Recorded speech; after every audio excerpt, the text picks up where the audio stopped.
เราจะไปสู่โลกบางคนก็เอาภายนอกไปถึงข้างในจริงๆภัยอันตรายที่เกิดภายในเนี่ยเป็นเรื่องร้ายแรงมากภายนอกแม้จะแรงอย่างไรก็ตามถ้าภายในก็สามารถจะดำเนินการรักษาแต่ถ้าว่าภายในอ่อนแอซะแล้วนี่ภายนอกก็เข้ามาซ้ำเติมได้ง่ายแม้แต่ไม่มีภัยก็ยังทำลายวันนี้ก็ต้องพูดถึงกำลังใจให้คุณเป็นกำลังใจให้เธอเป็นสิ่งเสนอให้คุณธรรมเป็นกำลังใจให้คุณเป็นกำลังใจให้เธอเป็นสิ่งเสนอให้คุณธรรมเป็นกำลังใจให้คุณเป็นกำลังใจภัยแห่งพระพุทธศาสนาในประเทศไทยโดยพระธรรมปิฎกปอ.ประยุตโตวันที่2 กันยายน พุทธศักราช 2544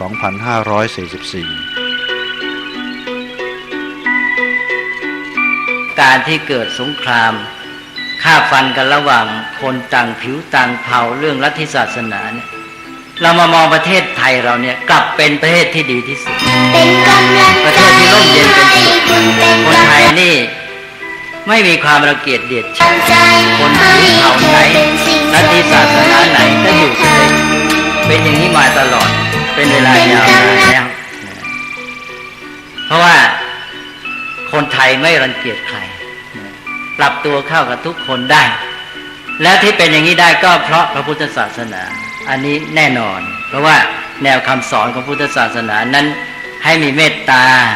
มีกรุณาและเมตตากรุณานั้นเป็นสากลคือไม่มีการจำกัดว่ารักเฉพาะพวกนี้พวกนั้นหรือว่าฆ่าคนนั้นได้ไม่เป็นบาปฆ่าคนนี้จึงจะเป็นบาปพวกนั้นกลุ่มนั้นฆ่าแล้วกลายไปว่าได้บุญซะด้วยก็มีอะไรงี้มันก็เลยเป็นการที่ว่าเป็นอย่างน้อยก็เป็นข้ออ้างถ้าไม่เป็นการสนับสนุนให้เกิดการรบราฆ่าฟัน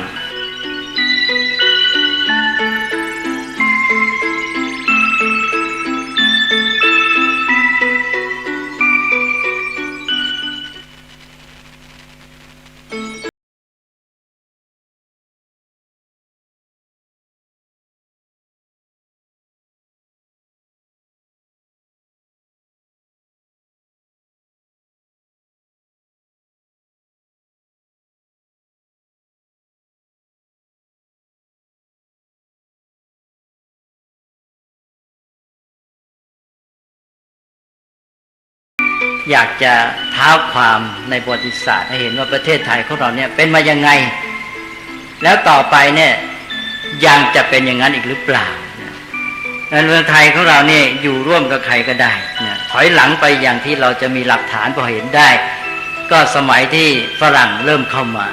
ซึ่งมีบันทึกเหตุการณ์ถึงคนไทยจะไม่บันทึกฝรั่งเขาก็บันทึกไว้สมัยพระนารายณ์มหาราชนี้ฝรั่งก็เข้ามาแล้วพร้อมกับฝรั่งที่เข้ามาล่าเมืองขึ้นมาค้าขายอะไรต่างๆเหล่านี้ศาสนาก็เข้ามาด้วยก็มีการนำศาสนาเข้ามาเผยแผ่นะแล้วพวกที่เข้ามาเผยแผ่ศาสนานั่นเองเขาก็บันทึกไว้อย่างพวกบาทหลวงเนี่ยก็บันทึกถึงสภาพชีวิตจิตใจนิสัยของคนไทยที่มีความเอื้อเฟื้อเผื่อแผ่เป็นคนยิ้มแย้มแจ่มใสต้อนรับคนอื่นไม่ว่าจะเป็นชาติไหนลัทธิศาสนาไหนอาตมาก็จะอ่านให้ฟังถึงที่ทางศาสนาคริสต์บาทหลวงเขาเข้ามาเขาจะมาเพื่อเผยแผ่ศาสนาแล้วเขาก็มาดูว่าคนไทยเป็นไงแล้วเขาก็บันทึกไว้นี่เป็นบันทึกสมัยอยุธยาในสมัยแผ่นดินสมเด็จพระนารายณ์มหาราชบาทหลวงชื่อชองเดอบรูได้บันทึกไว้ตอนหนึ่งซึ่งกรมศิลปากรได้นำมาจัดพิมพ์เป็นหนังสือไว้เป็นจดหมายเหตุการณ์เดินทางของพระสังฆราชแห่งเบริตนี่หมายถึงว่าเป็นประมุขของศาสนาฝ่ายคริสต์ที่เข้ามาเนี่ยเขาเขียนไว้นี่เป็นบาทหลวงเองนะเขียนนะไม่ใช่เราเขียนเขาบอกข้าพเจ้าไม่เชื่อว่าจะมีประเทศใดในโลกที่มีศาสนาอยู่มากมายและแต่ละศาสนาสามารถปฏิบัติพิธีการของตนได้อย่างเสรีเท่ากับประเทศสยามอันนี้นะเขามีประสบการณ์ในการไปเผยแผ่ศาสนามาเยอะแยะเขามาเห็นเมืองไทยแล้วเขามีความประทับใจอย่างนี้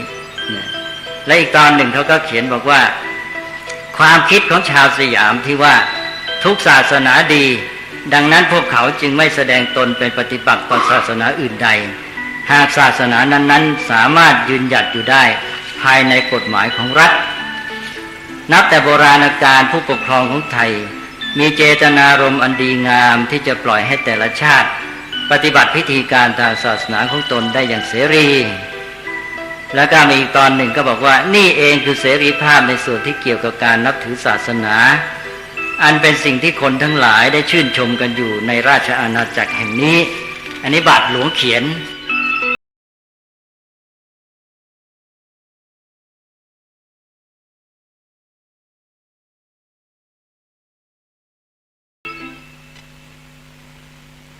กัมมุนาวะตัตติโลโกสัตว์โลกย่อมเป็นไปตามกรรม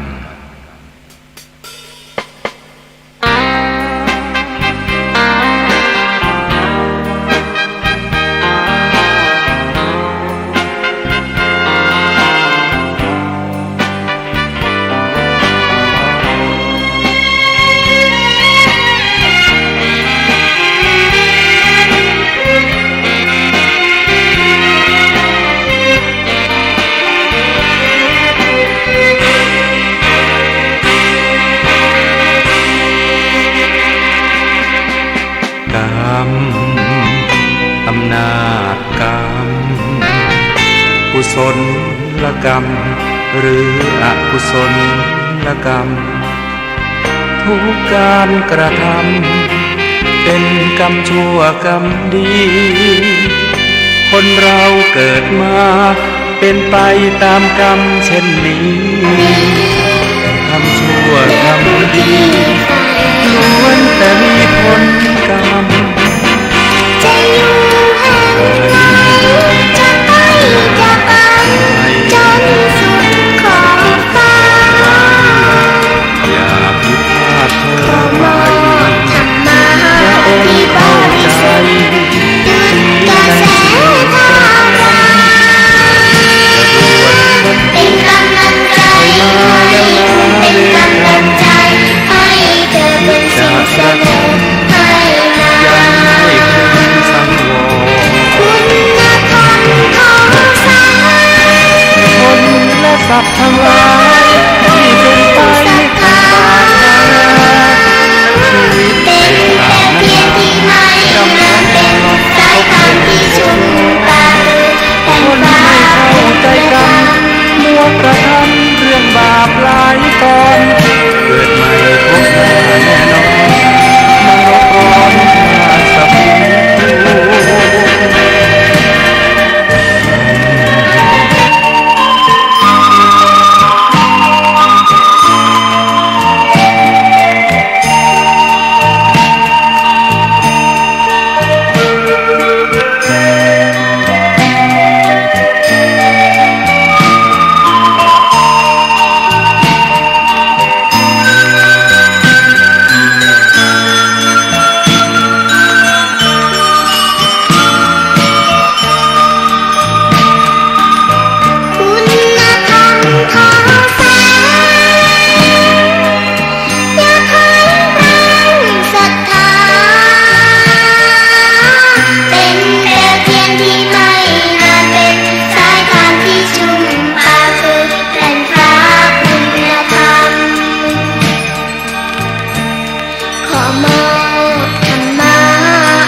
ขอนอบน้อมแด่สมเด็จพระผู้มีพระภาคเจ้าพระองค์นั้นซึ่งเป็นพระอรหันต์ตรัสรู้ชอบเป็นผู้รู้ผู้ตื่นผู้เบิกบานได้ด้วยพระองค์เองขอนอบนบเคารพบูชาพระธรรมคำสั่งสอนของพระบรมศาสดาพระสัมมาสัมพุทธเจ้าพระองค์นั้นโดยเสียงโดยกล่าวขอไหว้สาพระสงฆ์องค์ข้าเจ้าพระเถรานุเถระพระสังฆาธิการครูบาอาจารย์สมภารท่านเจ้าทั้งหลายด้วยความเคารพนอบนบบูชาเป็นที่สุดนะขอรับโอ้ชีวิตคิดแล้วใจหาย เหมือนน้ำแข็งละลายบ่อยั้งที่สุดตกกระจายจากโลกไปนาบ่มีใครฉุดรั้งอยู่ได้ยืนยงชีวิตเหมือนน้ำค้างใบคาอาทิตย์ส่องแสงมาแตะต้องละลายหายตำตาอากาศกว้างควรพิจารณาสอดคล้องแจ่มแจ้งอนิจจัง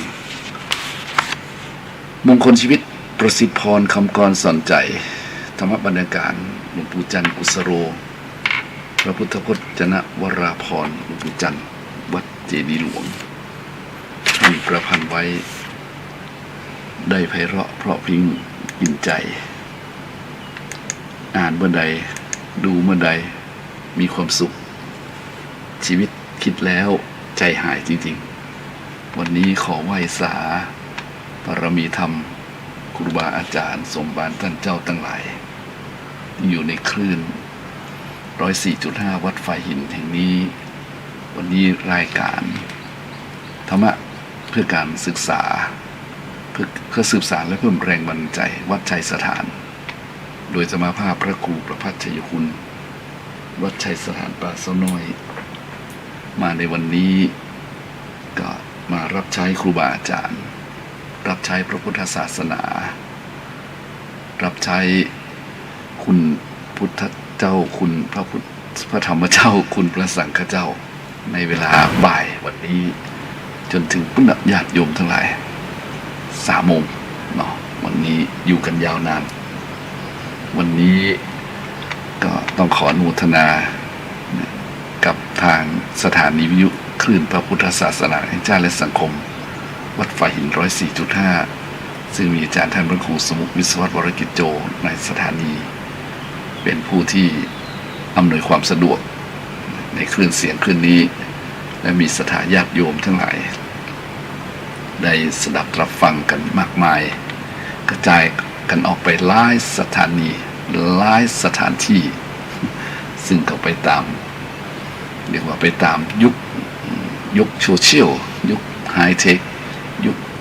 เทคโนโลยีชั้นสูงวันนี้ก่อนความจริงแล้ววันนี้เป็นเรื่องที่หน้าที่ของท่านอาจารย์พระครูสิริธรรมานุสิริธรรมานุรักษ์ วัดสันอุ้มพระครูสิริเพิ่นมาอยู่วันนี้สิริอมราภิรักษ์เพิ่นมาอยู่วันนี้เพิ่นไปกำแพงเพชรแล้วบอกกันตะกี้นี้ อาตมาเองก็ต้องมาแทนแต่ญาติโยมทั้งหลายซึ่งก็เราเป็นยังนะก็ช่วยกันไปเนาะท่านใดว่างท่านนั้นก็ทำหน้าที่ของท่านใดบอกว่างท่านก็คือคนอื่นมาจัดรายการแทนอย่างวันนี้เป็นต้นต่อมาก็มาพบมาปะกันญาติโยมทั้งหลายซึ่งเวลาบ่ายนี่มันไม่ค่อยถนัดนักนะ ก็เป็นเวลาที่ท่านพระครูสิริอมรภิรักษ์ท่านคุ้นชินกับเวลานี้นะยาวนานไปจนถึงปุ้นบ่าย 3 บ่ายโมงบ่าย 2ไม่ใช่บ่าย 3ตอนนี้บ่ายโมงเนาะบ่ายโมงจนถึงบ่าย 3ญาติโยม2 ชั่วโมงก็ท่านมีเรื่องที่มาบอกญาติโยมมากมายแต่อย่างนี้ได้ก็ตามวันนี้ใครจะไปง่วงเนี่ยใครจะไปง่วงเลยญาติโยมหลายธรรมะนี่มันฟังแล้วง่วงเหงาหานอนโดยเฉพาะมาตอนบ่ายๆนะอากาศร้อนๆเนาะ มันเป็นเรื่องของเพลงมากกว่าเป็นเรื่องของข้าวมากกว่าที่จะเป็นธรรมะบรรยายแต่ธรรมะก็ข้าวมาเป็นในตัวโยมเนาะก็เลยมาจากศรัทธาญาติโยมทั้งหลายโดยเฉพาะวันนี้ถ้าญาติโยมทั้งหลายอยากจะสนทนาธรรมก็กลางๆเมื่อสักบ่าย 2ญาติโยมก็โทรเข้ามาได้เด้อ053-114-332นะตอนนี้บอกเปิดเท่าไหร่โยมเนี่ย อันว่าตอนนี้ญาติโยมคงจะสบายดีเนาะก็ถามเรียกว่าตามสภาวะแห่งหน้าบุญ หน้าบุญไผ่หน้าบุญมันนะยุคนี้นะคนหน้าบุญเปิ้นดีนะเปิ้นมีความสะดวกสบายทั้งกายทั้งใจปลอดภัยจากอันตรายทั้งหลายบอกว่าโรคภัยไข้เจ็บโควิดอย่างนี้เนาะเศรษฐกิจอย่างนี้ทำร้ายเปิ้นมาได้ก็เพราะว่าหน้าบุญโยมโอ้เป็นหน้าบุญให้อาจารย์มาเป็นก็เปิ้นหน้าบุญโยมโอ้ท่านอาจารย์สบายมากมาได้อดมาได้อยากหน้าบุญให้อาจารย์แต่หน้าบุญเพราะฉะนั้นหน้าบุญดีมีสีมีสุขหน้าบุญดีมีกินมีใช้บ่ป่วยบ่ไข้มีบอกว่าหน้าบุญดีถ้าหน้าบุญดีแล้วมีความสุขแต่ได้ญาติโยมนะถ้าหน้าบุญบ่ดีก็ยังว่าแหละ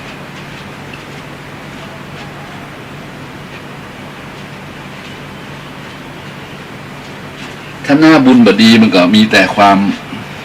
เรียกว่าลำบากเนาะบ่สะดวกเพราะฉะนั้นวันนี้ก็ขออำนวยอวยผลอันเจริญบุญกุศลทั้งหลาย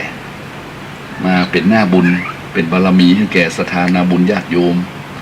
ได้มีความสะดวกกายสบายใจเด้อเนาะบ่มีทุกข์บ่มีโศกหรือมีทุกข์มีโศกก็ให้มันพอดีจะไปนักจนเกินไปทุกข์นักเกินไปก็อินดูศรัทธาญาติโยมสุขนักเกินไปญาติโยมก็ติดในสุขเอาพอดีก็แล้วกันขอญาติโยมอยู่อย่างมีความสุขพอดีตามอำนาจบุญกุศลของใครของท่านหน้าบุญของใครของท่านเพราะคนเท่านั้นมันบ่สามารถจะควบคุมมันอย่างได้เลยญาติโยมหลายนะมันเปลี่ยนไปตามกฎนะกฎธรรมชาติกฎธรรมดานะกฎธรรมชาติก็คือหมุนเวียนเปลี่ยนไปอย่างวันนี้มันวันนี้ที่27นะโยม27เดือนเมษายนมันก็เปลี่ยนแปลงไปตามธรรมชาติวันเวลาก็ผ่านไปนะเฮาก็ปีใหม่เมืองก็กล้าผ่านพ้นตอนนี้จะเสี่ยงเดือนเมษาละเมษาแล้วพฤษภานี่เฮาก็มีวันที่เฮาท่านทั้งหลายมีความสำนึกในพระพุทธศาสนาวันวิสาขบูชานั้นฉะนั้นวันเวียนก็เปลี่ยนไปดอกไม้ก็เปลี่ยนสีเฮาก็มาสร้างความดีกันอย่างบ่มีวันหยุดเอาอย่างนี้ดีกว่าโยมถึงวันเวียนเปลี่ยนไปดอกไม้เปลี่ยนสีเราก็จะสร้างความดีอย่างไม่มีวันหยุดเพราะเราคือพุทธธรรมเราคือพุทธทาสนะเราคือศาสนทายาทขององค์พุทธเพราะฉะนั้นต่อให้วันเวียนเปลี่ยนไปดอกไม้เปลี่ยนสีเราก็จะทำความดีอยู่เรื่อยไปนะทำความดีอยู่เรื่อยไปขอให้ญาติโยมทั้งหลายสู้ๆมีกำลังใจญาติโยมในปัจจุบันนี้โลกมันเปลี่ยนไปโลกมันเปลี่ยนไปไม่เหมือนเดิมเราท่านทั้งหลายต้องรู้ทันโลกนะรู้ทันเหตุการณ์นะรู้ทั้งคดีโลกรู้ทั้งคดีธรรมโลกเปลี่ยนไปบ่เหมือนเดิมเราต้องตามโลกนะตามดูโลกอย่างรู้เท่ารู้ทันสภาวะของโลกตอนนี้ไม่ค่อยปกติอากาศสังเกตที่อากาศฝนตกแดดออกแล้วนี่นะมีผลมาจากสภาวะโลกร้อนสภาพภูมิอากาศทั้งหลายเปลี่ยนไปเราเห็นฝนตกหนักบ้านเปิ้ลโยมเราอย่าไปคิดว่าบ้านไก่นะบ้านเปิ้ลนะโลกแกนี้กว้างใหญ่ไพศาลใช่เลยญาติโยมแต่สภาวะอย่างเนี้ยมันมาทางอากาศเนาะมาเร็วแรงจะสังเกตบ้านเฮาก็เริ่มมีอากาศแบบนั้นคือฝนฟ้าเนี่ยมันแปลกๆอยู่ก็ดูไปตัวในญาติโยมเนี่ยศึกษาไปตัวรู้เท่ารู้ทันไปตัวนะสภาพภูมิอากาศฤดูกาลเหล่านี้มันเริ่มมีอย่างที่เราต้องสังเกต ญาติโยมต่อมาสิ่งที่กระทบกระเทือนก็คือกิจกรรมนะต่างๆเราจะเริ่มเห็นตั้งแต่นักเรียนโรงเรียนปิดเปิดนี่นะวันสงกรานต์วันฤดูกาลเทศกาลต่างๆนี่วันนักขัตฤกษ์ทั้งหลายก็เปลี่ยนไปนะเพราะว่าโลกกำลังเกิดภัยที่เฮาท่านทั้งหลายทราบดีนะมันมากับลม มันมากับลมยังก็คือไวรัสมันตัวน้อยเนาะมันมาตัวน้อยมันมาหันตัวโยมมันปลิวว่อนมาเลยมันเบาบางมามันมากับลมอ่ะจึงใส่หน้ากากไงใส่แมสไงแมสหน้ากากที่มันสอดใส่กรองไว้มันป้องกันเชื้อที่มันปลิวมากับทางอากาศตัวนี้เรียกว่าอากาศเป็นพิษกับอะไรโดยเฉพาะถ้าอยู่กันอย่างแออัดอยู่กันในกรอบในขอบในห้องนะที่มันนะที่เป็นห้องแอร์ใหญ่ๆนะห้องแอร์ใหญ่ๆหรือว่าไปมั่วสุมทำกิจกรรมอย่างนั้นนะเราเห็นมันปิดนู่นปิดนี่นะอันนั้นแหละมันเปลี่ยนไปบ่เหมือนเดิมต่อไปก็จะมาถึงวัฒนธรรมประเพณีและญาติโยมทั้งหลายอันนี้ก็ต้องรู้ทันมันเด้อ รู้ทันต้องจะไปเรียกว่าจะไปตื่นตระหนกแต่คือตระหนักเพราะมันเป็นธรรมดาคุณว่านะมันเป็นวัฏจักรนะวัฏจักรนี่ก็จะหมุนเวียนเปลี่ยนไปด้วยกฎทั้งหลายนะกฎที่มันเกิดจากกิเลสพ่อมนะกิเลสนี่มันมีตั้งแต่ก่อนพระเจ้าประสูติแล้วนะญาติโยมหลายกิเลสเนี่ยมันมีกิเลสมันมีกรรมมันมีวิบากมันหมุนวนเวียนกันอยู่เนี่ยกิเลสกรรมวิบากกิเลสกรรมวิบากเนี่ยกฎแห่งกิเลสนี่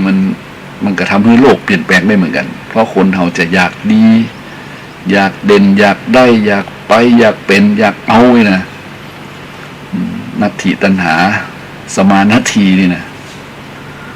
แม่น้ำเสมอด้วยตัณหาไม่มีเนี่ยมันตั้งแต่ก่อนพระเจ้าเราโยมมันก็ทำให้ทุกสิ่งทุกอย่างนะดูเหมือนเจริญนะในท่ามกลางความเจริญนั้นมันก็มีความเสื่อมไปด้วยอันนี้เราต้องมองเข้าไปอย่างระมัดระวังเพราะว่ามันเป็นกฎแห่งกิเลส อย่างเราเห็นเป็นทำสงครามกันเนี่ยเดี๋ยวเพิ่นยิงกันนะเป็นเดือนแล้วนะตอนนี้เป็นเดือนแล้วเราไปเห็นแล้วโอ้มันทำให้คนเราบ้านแตกสลายขาดล้มหายตายจากพ่อแม่ครอบครัวลูกหลานพลัดพรากจากกันยังไม่ใช่เรื่องเลยแต่มาว่านะมันยังไม่ใช่เรื่องเลยมันอย่างไรมันสลดหดหูใจมันสลดหดหูใจมันดูแล้วมันเหมือนกับคนที่บ่มีความพัฒนาโยมว่านะสงครามเนี่ยยังพึ่มจะเกิดสงครามนิวเคลียร์เนี่ยมันอยากจะเห็นภาพอันเศร้าสลดเกิดขึ้นนะเนาะโดยธรรมะที่นายญาติโยมไรมันไม่อยากจะให้มันเกิดขึ้นมีขึ้นบอกว่าบ้านไหนเมืองไหนบ่จะเป็นคนต่างชาติต่างศาสนาเฮาหูจักเปิ้นก็จริงนะแต่มันน่าจะเป็นเมืองคนนะมันน่าจะเป็นเมืองมนุษย์แต่มนุษย์ก็คือคนก็คือคนที่มีกิเลสเนี่ยมันก็เลยทำเหตุอันอย่างเกิดขึ้นต่างๆนานาอย่างว่ากฎแห่งกิเลสกรรมกิเลสมาทำกรรมนะทำวิบากทำอย่างคือมันเกิดขึ้นมากมายเพราะฉะนั้นเราจะเห็นว่าเป็นกฎอย่างหนึ่งเนี่ยกฎแห่งกิเลสนะกฎแห่งกรรมกฎแห่งธรรมชาติ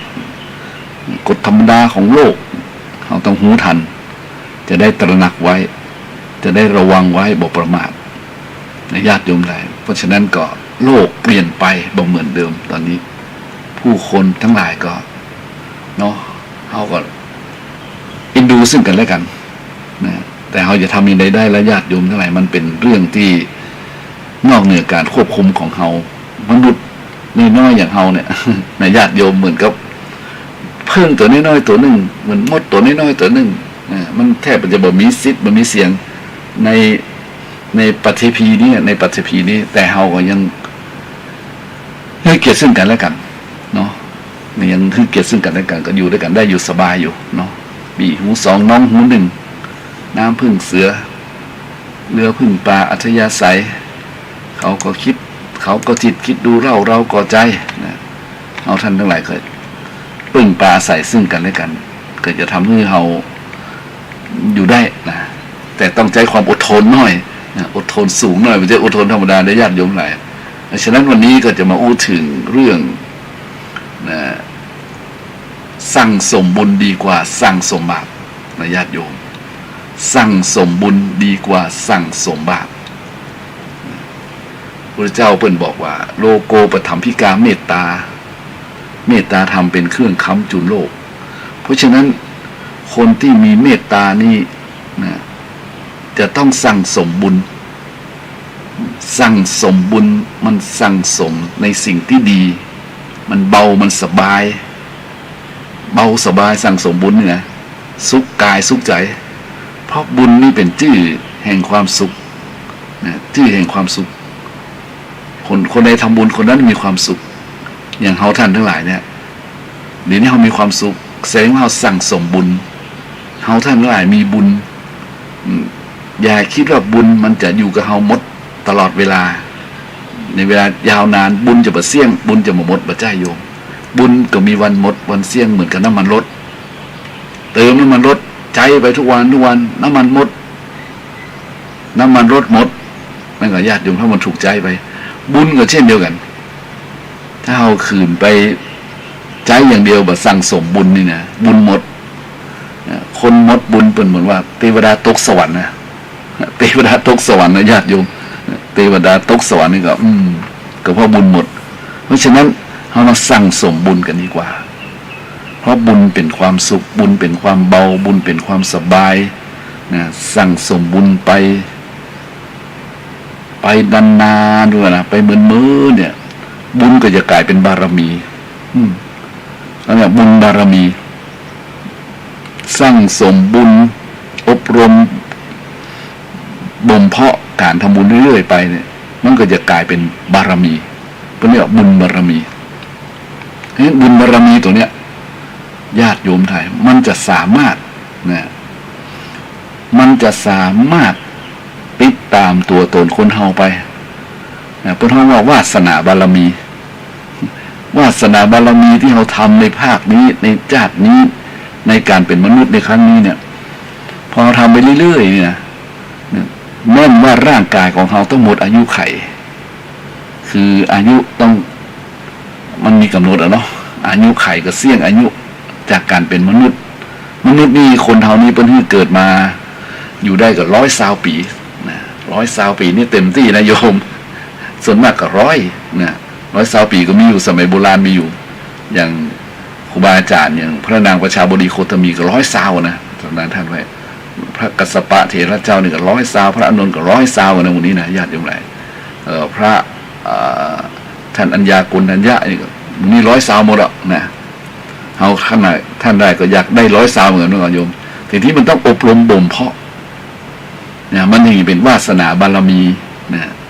เพราะวาสนาบารมีนี่แหละญาติโยมทั้งหลายมันเป็นสิ่งที่ของภัยของมันนะของภัยของมันพระเจ้าคนหนึ่งบอกไว้ไงว่าสิ่งที่พระองค์ทำแทนคนอื่นมาได้นะนั่นก็คือบัดสามารถเปลี่ยนแปลงวิบากกรรมของไขของภัยของคนนั้นบัดสามารถจะมีคนรับแทนชดใช้แทนเพราะฉะนั้นมันเป็นของภัยของมันนะวิบากกรรมเนี่ยนั้นวิบากกรรมมาจากไหนเนี่ยวิบากกรรมก็มาจากวาสนาบารมีเนี่ยโยมเนี่ยวาสนาบารมีที่เราอบรมบ่มเพาะสร้างบุญสร้างกุศลนะมีจิตเจตนาที่ดีนะมีฐานะบารมีเป็นต้นนี่นะบุญนี้เราอบรมบ่มเพาะไปมันก็จะเป็นวาสนาบารมีแล้วมันก็จะเป็นวิบากกรรมเมื่อเป็นวิบากกรรมก็คือเป็นกรรมที่ดีนะเป็นเพราะวิบากก็ได้เรียกได้เหมือนกันมันเป็นกรรมที่ดีมันเป็นวาสนาบารมีฉะนั้นของภัยของมันเนี่ยพุทธเจ้าว่าเป็นของภัยของมันวิบากกรรมนี่เป็นของภัยของมันมันมีภัยสามารถนะไปรับแทนภัยได้เนี่ยอย่างนี้พุทธเจ้าบอกไว้หรือเช่นว่าปัญญานี่นะฮื้อกันบ่ได้ต้องฝึกฝนเอาเองถึงจะเกิดปัญญาได้เพิ่นว่าปัญญานี่มันแม่ละญาติโยมไหนมันชัดเจนมากปัญญาคือความรู้ความรอบรู้นะปัญญาคือความรอบรู้นี่มันฝึกมาตั้งแต่การฟังเนาะสุตตมยปัญญาเนาะเอาหลักว่าดีกว่า สุตตมยปัญญาฟังด้วยดีย่อมได้ปัญญาปัญญาเกิดจากการอบรมด้วยการฟังเนี่ยสุตตมยปัญญาปัญญาเกิดจากการฟังงั้นไผ่ฟังนักไผ่ฟังบ่อยๆจะเกิดปัญญาได้ตามสูตรเลยจินตามยปัญญาเนี่ยปัญญาเกิดจากการคิดนะคนใดฟังแล้วไปคิดต่อยอดคำว่าคิดต่อยอดเนี่ยต้องวิเคราะห์เองเนี่ยควยคิดวิเคราะห์แยกแยะด้วยตัวเองคนใดก็ตามคิดวิเคราะห์แยกแยะด้วยตัวเองญาติโยมนะมันเข้าใจเนี่ยมันเข้าใจแล้วมันฝึกบ่อยๆนี่ปัญญามันเกิดโลดแล่นขึ้นมาคนเดียวนี่เพราะฉะนั้นปัญญาให้กันไม่ได้ต้องฝึกฝนเอาเองถึงจะเกิดปัญญาเพราะฉะนั้นพยายามให้เกิดปัญญาก็ต้องเนี่ยต้องหมั่นฟังโบราณสอนว่าเลยเสียมบคมใส่ด้ามนักความรู้บนนักมันฟังเทศฟังธรรมมันฟังนะสุตตมยปัญญาเนี่ยจินตามยปัญญาฟังแล้วต้องคิดต้องคิดต้องไข้ครวญต้องไข้ครวญต้องคิดวิเคราะห์แยกแยะให้เป็นอย่างภาษาพระว่าโยนิโสมนสิการ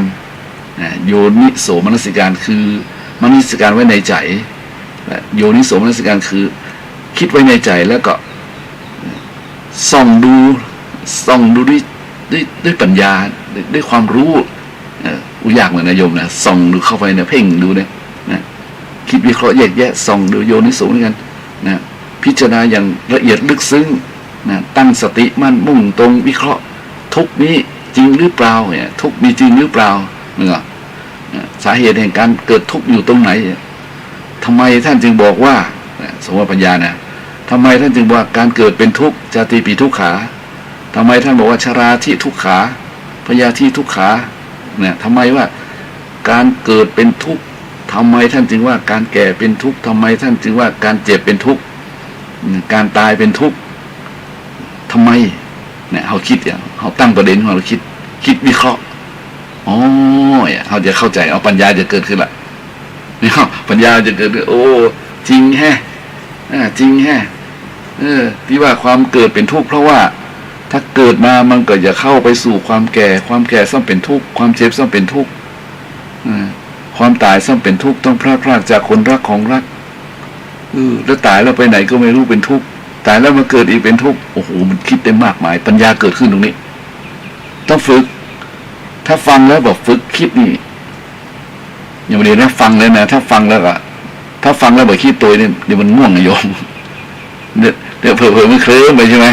งั้นต้องฟังแบบตั้งจิตคิดวิเคราะห์ตามอย่างนั้นปัญญาฮื้อกันบ่ได้ต้องฝึกฝนเอาเองถึงจะเกิดปัญญาก็ต้องคือฝึกฝนในการคิดนี่แหละเหตุมันเกิดขึ้นจากการฟังเหตุมันเกิดขึ้นจากการคิดปัญญานี่นะเหตุมันเกิดขึ้นจากการฟังเหตุมันเกิดขึ้นจากการคิดวิเคราะห์แยกแยะทำไมตั้งประเด็นถามตัวเองทำไมหนออะไรนะยังไงไม่หน่อยชมมันก็จะเกิดปัญญาขึ้นมามันไข้ครวญน่ะมันไข้ครวญมันคิดขึ้นมาตึกขึ้นมาตรองขึ้นมาอันเดียวกันหมดเลยอย่างนั่งกรรมฐานเนี่ยเขาหูเลยโอ้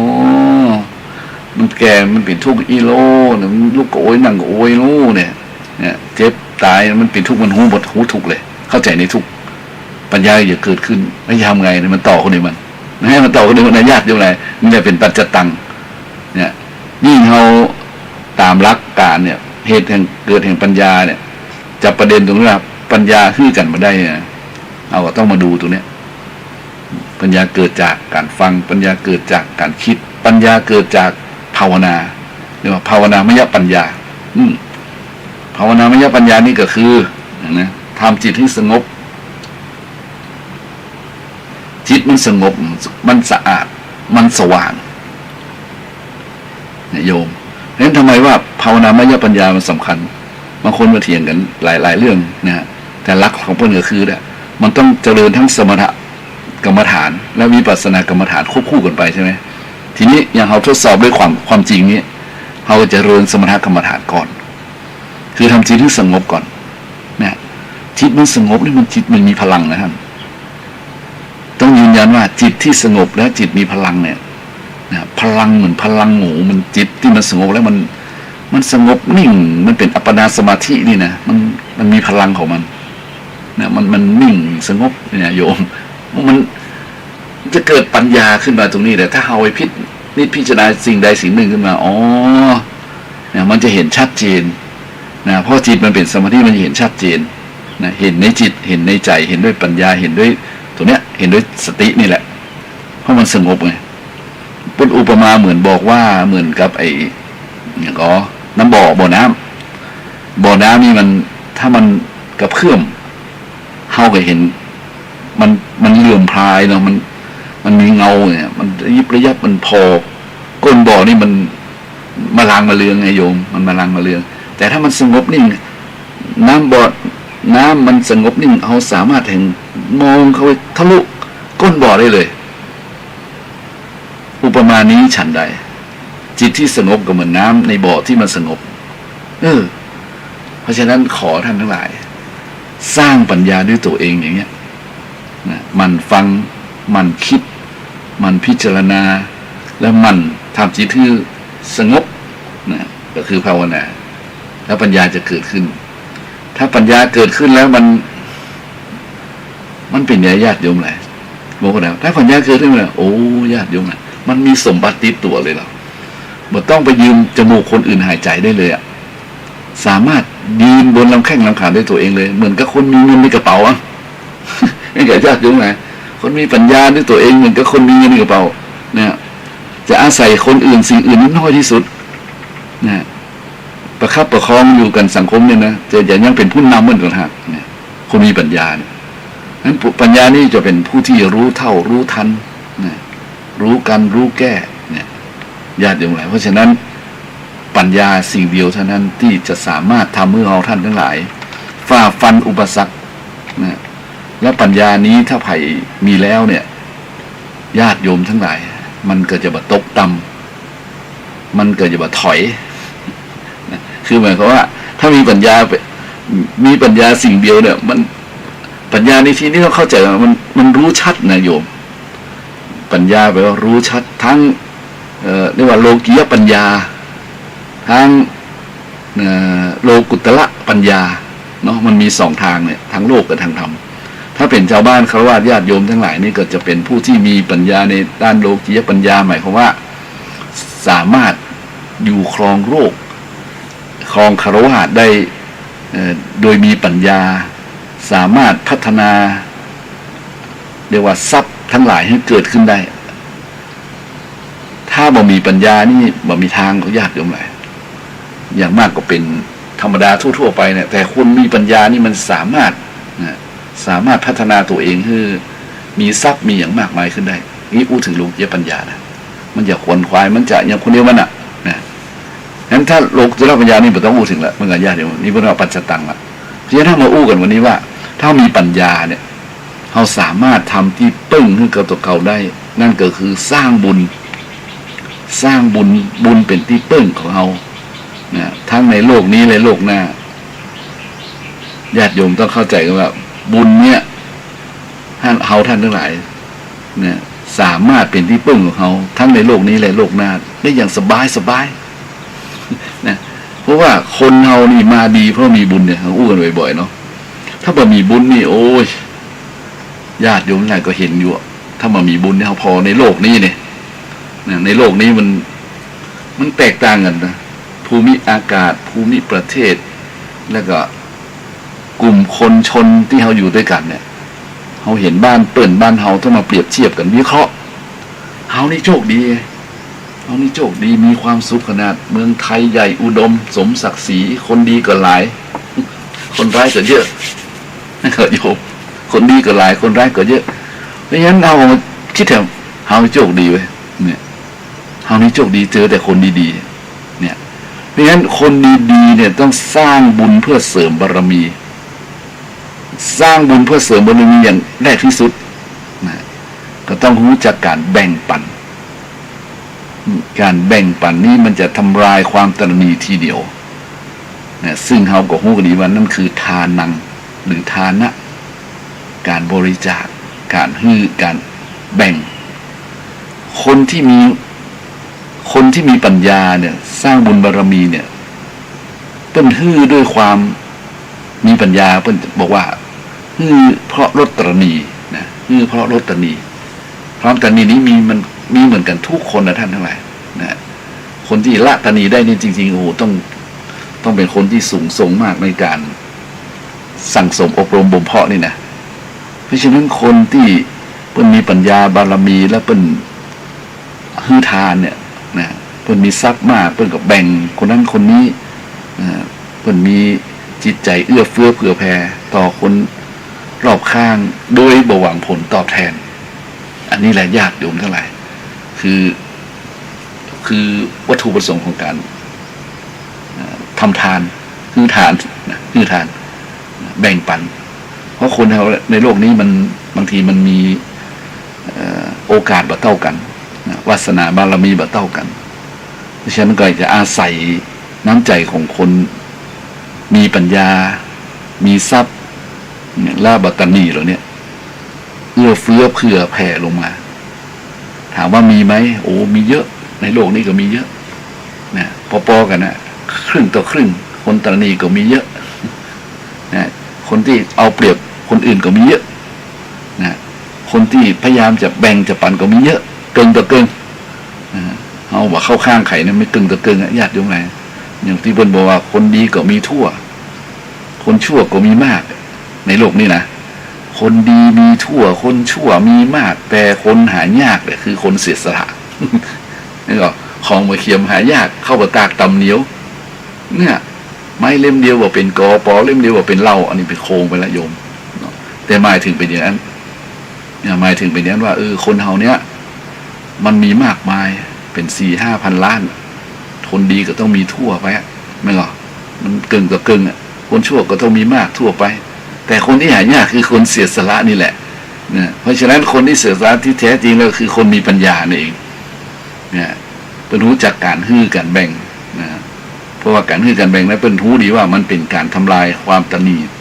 ที่เหนียวลงไปบ่หวังผลตอบแทนซึ่งคนบนนี้ไม่ได้คิดถึงประโยชน์ส่วนตัวนะทำเมินไปก็กลายเป็นวาสนาบารมีเนี่ยญาติโยมแหละเป็นวาสนาบารมีเมื่อเป็นวาสนาบารมีทีนี้ก็โหไปไกลแล้วทีนี้นะเกิดมานี่เป็น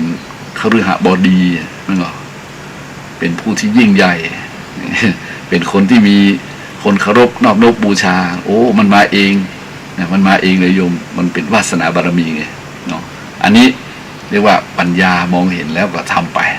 กลายจะสร้างบุญก็เลยกลายเป็นบารมี เพราะฉะนั้นขอญาติโยมทั้งหลายนะได้กระทำบำเพ็ญอย่างนี้เถอะนะดีกว่า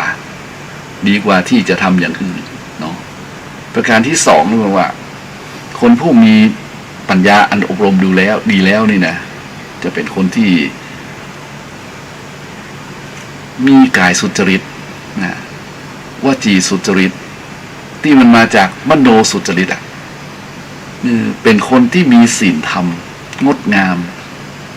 นะเรียกว่าเป็นคนมีศีลมีธรรม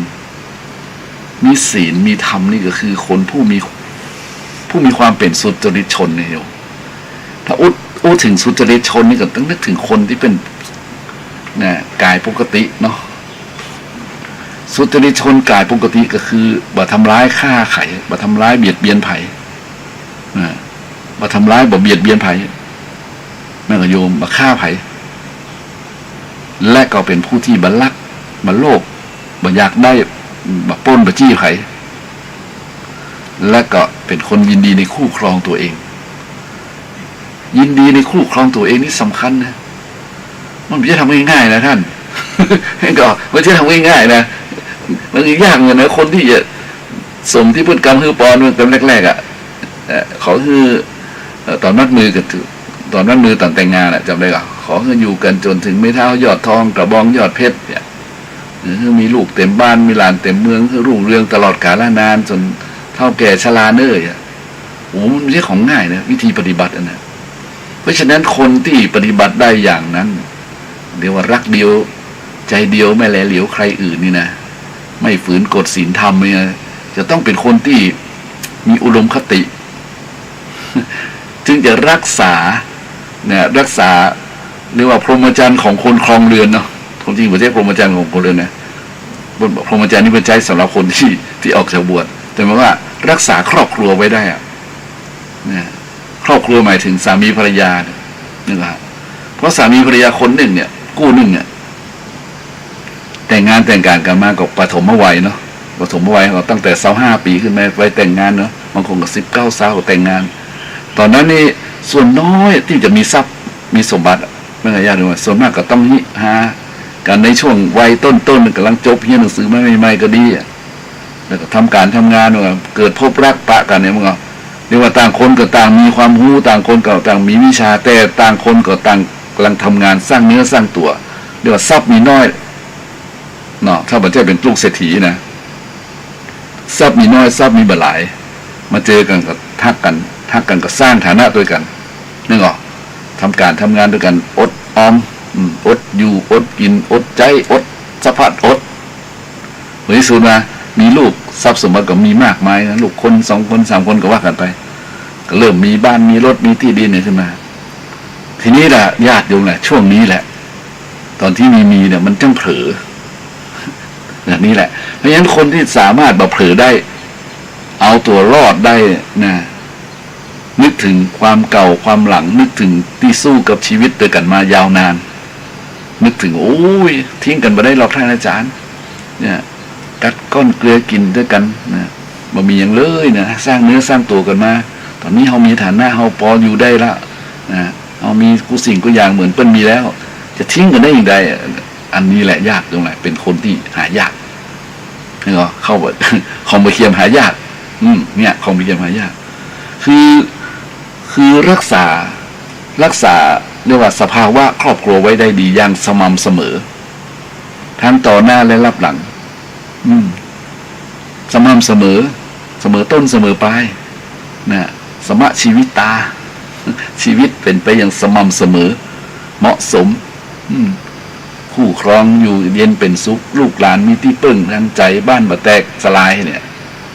ญาติโยมหลายเพราะอย่างนี้แหละตรงนี้แหละเนี่ยรักษาคุณธรรมน้ำใจประคับประคองกันมาจนถึงเท่าแก่ชราได้นี่ไม่ธรรมดานะจะบอกมันไม่ใช่ธรรมดาเพราะฉะนั้นอันนี้ก็ดูว่าผู้ที่สร้างบุญสร้างกุศลสร้างบารมีตรงนี้ก็ต้องเป็นผู้รักษาตรงนี้ด้วยคือรักษาเป็นผู้รักษาข้อวัดปฏิบัติเรียกว่าเป็นคนที่มั่นคงดำรงตนมีศีลมีธรรมประจำใจเนาะโดยเฉพาะรักษาใจทำให้ใจสุจริตใจสุจริตกับหูกันเนาะโยมเนาะใจที่ดีอ่ะคือใจที่ดีนี่มันจะเป็นกระบวนการนะท่านใจดีมันก็คิดดีมันก็พูดดีแล้วมันก็ทำดีพูดดีผลที่สุดมันก็กลายเป็นบารมีไงวันนี้จะอู้ถึงเรื่องเนี้ยวิธีการสร้างเสริมบารมีกับตัวเขาเนี่ยคิดดีไปเรื่อยๆนะแล้วคนที่สุดก็พูดดีแล้วก็ทำดีกลายเป็นบารมีเลยโอ้คนนี้เพิ่นใจเพิ่นได้เนาะใจเพิ่นเยี่ยมเน้อนะเพิ่นอู้ดีพูดดีทำดีคิดดีเน้อโอ้โหกลายเป็นบารมีเลยเพราะงั้นผู้ที่ทำแบบนี้เลยว่าเป็นผู้มีศีลมีธรรมประจำจิตสม่ำเสมอทั้งกายทั้งวาจาทั้งใจอันนี้แหละญาติโยมแหละเป็นการสร้างบารมีให้ตัวเก่าเป็นการเพิ่มพูนแถมอย่างหนึ่งบนประการที่ 3ว่าบุคคลที่สร้างบุญบารมีมีปัญญาแล้วเนี่ยสร้างบุญบารมีเนี่ยนะก็มาทำในตัวหนึ่งคือระงับยับยั้งความอยากนี่อย่างที่กี้ได้ยกภาษิตขึ้นมานะพุทธภาษิตว่านัตถิตัณหาสมานัตถิเนี่ยแม่น้ำเสมอด้วยตัณหาไม่มีเนี่ยนะมันมีมาแต่โบราณนะโยมความอยากนะความอยากได้อยากดีอยากมีอยากเป็นอยากเด่นอยากดังอันนั้นก็ว่ากันไปตามคำกลอนเนาะนะแต่ทีนี้อยากในที่นี้คือหมกมุ่นคุ้นคิดมุ่งหาประโยชน์ให้กับตัวเก่าฝ่ายเดียวให้กับคนอื่นตัวเก่าฝ่ายเดียวโดยไม่คิดถึงคนอื่นมันมีคำหนึ่งที่พูดว่าทำนาบนหลังคนให้กับญาติโยมเลยทำนาบนหลังคนคือมีโอกาสดีกว่าคนอื่น เนี่ยมีโอกาสแบบใจโอกาสนั้นนะใจโอกาสนั้นเป็นคนที่ฟักไฟแสวงหามุ่งประโยชน์ตนฝ่ายเดียวเพราะฉะนั้นอันนี้คือตัณหาคือความอยากคือความโลภถ้ามันมีความโลภตรงนี้มันตัณหาตรงนี้เขาครอบงำแล้วมันมืดนะโยมมันมืดมันไปคิดถึงคนอื่นมันมืดมิดตรงนี้แหละโบราณล้านนาจึงสอนว่ามันหลงนะมันหลงเพราะมันไม่ได้คิดไม่ได้คิดถึงใจคนอื่นก็เลยหลงที่ใจนะโบราณจึงสอนว่าอะไรหลงเหยหลงเข้าดงป่าไม้แหนมหลงว่าได้สาวันหลงไปแล้วยังปิกคืนหลังหลงไปหลายวันจะปิกปอกไส้หลงไปหลายวันปิกไปบ่ได้แล้วนะหลงจิตหลงใจหลงคอหลงไส้ปิกคืนไปอยากล่ำประมาณเนี้ยก็คือระงับความอยากความหลงเนี่ยห้องผู้ที่สร้างบุญบารมีแล้วก็ได้วิบากกรรมเป็นผลกุศลที่เกิดมาชาตินี้ร่ำรวยมหาศาลเป็นคนเหนือคนเป็นคนจอมคนเป็นคนอยู่ข้างบนนี่นะต้องระงับ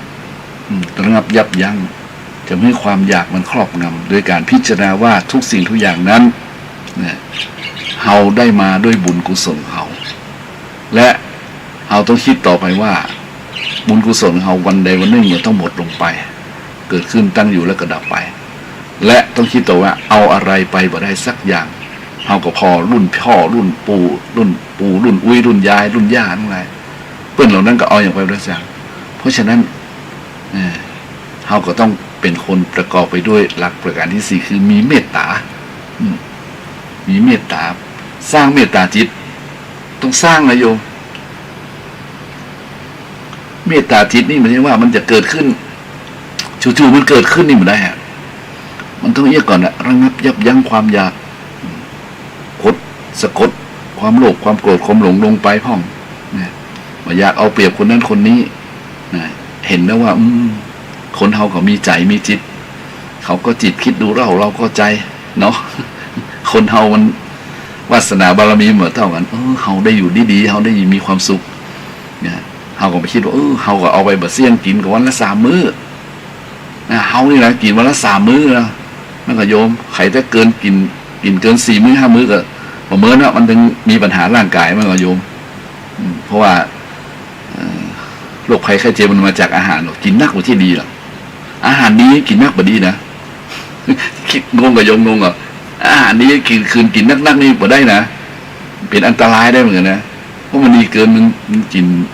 นนักก็ไม่ใช่ดีมีประโยชน์มันหมดประโยชน์แล้วไงเป็นโทษนะเพราะฉะนั้นเราต้องควบคุมแล้วเราต้องพิจารณาแล้วเราก็มีเมตตาเอาไว้นะฉันมาพอและทรัพย์สมบัติของฉันนี่เป็นพันล้านหมื่นล้านนี่โยมฉันมีทรัพย์เป็นพันล้านหมื่นล้านกินลูกหลานยังมาเสี่ยงเลยลูกของหลานยังกินมาเสี่ยงเลยเนี่ยถ้าบ่ได้ชอบประกอบได้ทำลูกของหลานยังกินมาเสี่ยงเนี่ยเผลอลูกของเลนยังกินมาเสี่ยงอ่ะกี่จ้าละโยมวะเจนลูกนะเจนหลานเนาะเจนหลานของลูกเจนลูกของหลานโอ้โหเนี่ยใดดีเนี่ยเนี่ยใดดีก็ต้องเอาทรัพย์สมบัตินั้นมาเฉลี่ยไงนะอย่างสมัยก่อนนี่เพิ่นตั้งโรงทานละโยมผู้ที่มีมากมายเนี่ยเพิ่นตั้งโรงทานหรออย่างพระโพธิสัตว์สมัยก่อนเนี่ยโยมถ้าเกิดเป็นกษัตริย์นี่นะเพิ่นตั้งโรงทานเลยอย่างพระเวสสันดรเนี่ยยกตัวอย่างพระเวสสันดรเนี่ยเนาะตั้งโรงทานไว้เลยหรือหลายๆครั้งที่เราเห็นเพิ่นตั้งโรงทานเนี่ยพวกเศรษฐีทั้งหลายใจบุญในอินเดียสมัยก่อนเนี่ยสมัยก่อนเพิ่นตั้งโรงทานไว้แจกคนจรคนพระเนจรเร่ร่อนนะจากคนลำบากคนบ่มีที่อยู่ที่อาศัยเพิ่นเรื่องนางนางจับจิ๋วแล้วนะก็บ้านแตกสลายขาดเพราะโรคภัยไข้เจ็บหนีกระเซาะกระเซิงอ่ะจนได้เป็นลูกสะใภ้ไม่ใช่ลูกสะใภ้เป็นลูกบุญธรรมของท่านเศรษฐีมีหน้าที่แจกทานพระราชามหันต์ก็ติดใจยกขึ้นเป็นพระเมสีตั้งโรงทานในโยมนี่แหละเนี่ยเพราะฉะนั้นคือมองเห็นแล้วว่าทรัพย์สมบัติของตัวเองกินมาเสี่ยงมาหมดก็มีเมตตานำมาออกเปตานแจกจ่ายเกื้อกูล นะเกื้อกูลนะเกื้อกูลนี่นะหมายว่าคนที่มันตกทุกข์ได้ยากนี่บางคนเปิ้นบ่ใช่ว่าเปิ้นบ่อายเลยโยมเปิ้นก็อายเหมือนกันนะตกทุกข์ได้ยากนะแต่ทีนี้ความจำเป็นนะความจำเป็นเราต้องเกื้อกูลทางใจเปิ้นนะเกื้อกูลทางใจเปิ้นคนบางคนนี่เปิ้นมีบุญแต่มีวิบากกรรมหลายอย่างหลายเรื่องที่มันในตำนานเนาะเพราะฉะนั้นคนใดก็ตามแต่ถ้ามีทรัพย์มีสมบัติสิ่งของเงินทองมากมายแล้วเนี่ยอยู่สบายกว่าคนอื่นแล้วเนี่ยในยุคนี้เนี่ยตั้งจิตที่มีเมตตาตั้งจิตที่มีความรักใคร่อยากที่จะช่วยเหลือเกื้อกูลคนที่ตกทุกข์ได้ยากทั้งหลายหาวิธีการบางคนโอ้ท่านอาจารย์นะโบราณเพิ่นสอนว่าบดีเลี้ยงมาพอบดีตอมคนตุกมันบ่มีที่สิ้นสุดอาจารย์เขาก็ต้องให้มันพอดีทำได้แค่ไหนก็ทำได้แค่นั้นพอดีแค่ไหนก็พอดีแค่นั้นมันจึงอย่างที่เพิ่นว่าแต่ละนาทีตัณหาสมานาทีนะนี่ค่ะญาติโยมทั้งหลายตัณหาเสมอแม่น้ำบ่มีต่อเพิ่นว่าต่อให้ฝนมันตกมาเป็นเพชรนินจินดาต่อให้ฝนมันตกมาเป็นเพชรนินจินดามันก็บ่สนองต่อความอยากของคนได้เป็นว่าขนาดนั้นนะญาติโยมหลายเพราะฉะนั้นถ้าอย่าทำจริงๆก็ขอให้มันพอดีนะมีเมตตาขอให้มันมีลิมิตมันนะเนาะลิมิตหมายว่ารู้จักนะรู้จักว่าเราจะใจหมอกใดบ่เดือดร้อนนี่ใจหมอกใดบ่เดือดร้อนทำได้แค่ไหนก็ทำได้แค่นั้นถ้านอกเหนือจากนั้นเราท่านอาจารย์บางคนเราก็ต้องมีพิจารณากฎแห่งกรรมเนี่ยถ้ากรรมแล้วมันเป็นกรรมแล้วมันยากนะเป็นกรรมนี่มันถ้ากรรมมันจะได้เนี่ยโยมกรรมมันจะเป็นเศรษฐีเนี่ยเห็นไหมกรรมมันจะได้กรรมมันจะเป็นเศรษฐีเนี่ยภัยต้านทานมาอยู่นะอย่างยกตัวอย่างตัวว่าวันสื่อนี้เป็นลงข่าวเป็นที่เกลียวกราวหวยออกไงโยมแต่มาก็บ่ได้ไปซื้อหวยก็ไผ่นะแต่หมายว่าหันข่าวนี่เหมือนน่าทึ่งนะก็มีคนบ้านที่ไหนตั้งเอาถือว่าเป็นคนอยู่ต่างจังหวัดเองเลยเนาะก็ถูกความยากจนบีบเค้นเป็นหนี้เป็นสินนั่นแหละก็ต้องเข้าไปในกทมกรุงเทพนี่แหละทีนี้ก็ไปเป็นยามใช้อิวโยมนึกออกกันเนาะคนบ้านไหนพวกน่ะจำไม่ได้ทีนี้ก็คนนี้มันก็อยากรวยคนก็อยากรวยก็ซื้อหวยวันละน้อย2น้อยไปเรื่อยๆแต่มีอยู่ครั้งสุดท้ายเนี่ยที่มันดังเป็นข่าวเนี่ยก็คือเนี่ยมันมีหวยอยู่ชุดหนึ่งเนี่ยแม่ค้าประจำเนี่ยเพิ่นมีลูกค้าประจำกัน เพิ่นเป็น FC กันหรอ เพิ่นเป็นแฟนกันลูกค้ากัน ไปสั่งเลขกันไว้เนาะเพิ่นว่ามันมีตังค์ให้เพิ่นเอาหวยนั้นฝากไว้ก่อนประเด็นมันจะว่าเอาหวยนั้นฝากไว้ก่อนแม่ค้าก็รับฝากไว้โดยเฉพาะเพิ่นบอกว่าเนี่ยถ้ามีคนมาซื้อนะคนมีตังค์มาซื้อเนี่ยขายไปเลยเป็นชุดเนี่ยขายไปเลยขนาดนี้โยมอ่ะแต่คนมันมีบุญวาสนาจะเป็นของเขาแล้วเขาจะรวยเนี่ยปรากฏว่าบ่มีใครซื้อเนี่ยบ่มีใครซื้อผลที่สุดว่าก็เลยจำเป็นต้องซื้อเอาเนี่ยเลขงวดนั้น19เพิ่นว่านะ19ที่จำได้เพราะอย่างเพราะว่าโควิดเนี่ยโควิดเป็นโควิด19นะไปซื้อเลข19หวังแค่2ตัวนะอย่างอื่นก็ซื้อมาหมดแล้ววันนะขอซื้อโควิด19ของเราอยู่ประมาณนี้แล้ว19มีไปซื้อวันนั้นแกก็เลยต้องไปซื้อต้องไปซื้อเอาเนี่ยแล้วผลที่สุดมาก็งวดนะที่มันถูกหวยเนี่ยงวดหลังๆเนี่ยวัน2วัน3วัน4วัน5วันเนี่ย 2-3 งวดที่ผ่านมาเนี่ยโยมว่าน่ะรวยเป็น30 ล้านโยมว่าเรื่องรวยเนี่ยเป็นอย่างนี้เป็นธรรมดาคนจะรวยนะนี่แหละคนจะได้คนจะดีคนจะได้อยู่ไปไม้กระโดนมาหอมเลยว่าของล่างได้อยู่บนไปไม้กระโดนมาหอมคนนี้เป็นคนมีโชคแล้วจะได้แล้วได้ลาบแล้วเนี่ยญาติโยมไหนขนาดเงินหวยนะหวยโยมลอตเตอรี่เนี่ยไปอยู่ในมือของคนขายกี่วันโยมว่าคนขายก็กำไว้มันไม่ใช่ของเขาแล้วพอบอกมาซื้อเอาเนี่ยประเด็นมันตรงนี้ว่ามันจะเป็นของเปิ้ลมันจะเป็นของเขาไม่จะเป็นของคนนี้นะ ดวงเศรษฐีเพิ่นมาถึงไงโยมนั่นก็ฮะเพราะฉะนั้นเราเราต้องคิดก่อนนี่มันเป็นอย่างที่มันวาสนาบารมีมาเติงไงโยมเนี่ยมันได้มาอย่างเงี้ยบ่ได้แย่งบ่ได้ไปปล้นไปจี้อย่างสักอย่างขนาดแม่ค้าคนกรรมเงิน30 ล้านไว้เนี่ยโยมยังไม่มีใจจะเอาไว้สักใบ2 ใบเลยมึงออกเนี่ยโอ้แบบง่ายๆถ้าดึงไว้สักใบ2 ใบคนเกิงนี่อย่างแควนแล้วเนาะแม่ค้าบอกจะว่ามีเงินนะแม่ค้าก็มีเงินหมุนอยู่แล้วก็เอาใจสักหน่อยสักใบ2 ใบมึงออกก็ได้ไปคนละน้อยล้าน2 ล้านก็ว่ากันไปแต่นี่แหละมันเป็นเจ้าของเปิ้ลเพราะฉะนั้นเนี่ยญาติโยมหลายบางคนเนี่ยเปิ้ลมีวาสนาชะตากรรมมันดีนะบุญของเปิ้ลมาช่วยนะเพราะเปิ้ลดีมาก่อนนั่นแหละเพราะฉะนั้นเฮาท่านทั้งหลายนี่แหละญาติโยมหลายนะเฮาอาจจะเป็นคนแบบนั้นก็ได้ให้กำลังใจกันไปเนาะงั้นญาติโยมคนที่มันมีเงินมีทองมีข้าวมีของสมบัติมากมายมหาศาลมันทำบุญทำทานมาก่อนเยอะเลยเขาเหล่านี้เปิ้ลเหล่านี้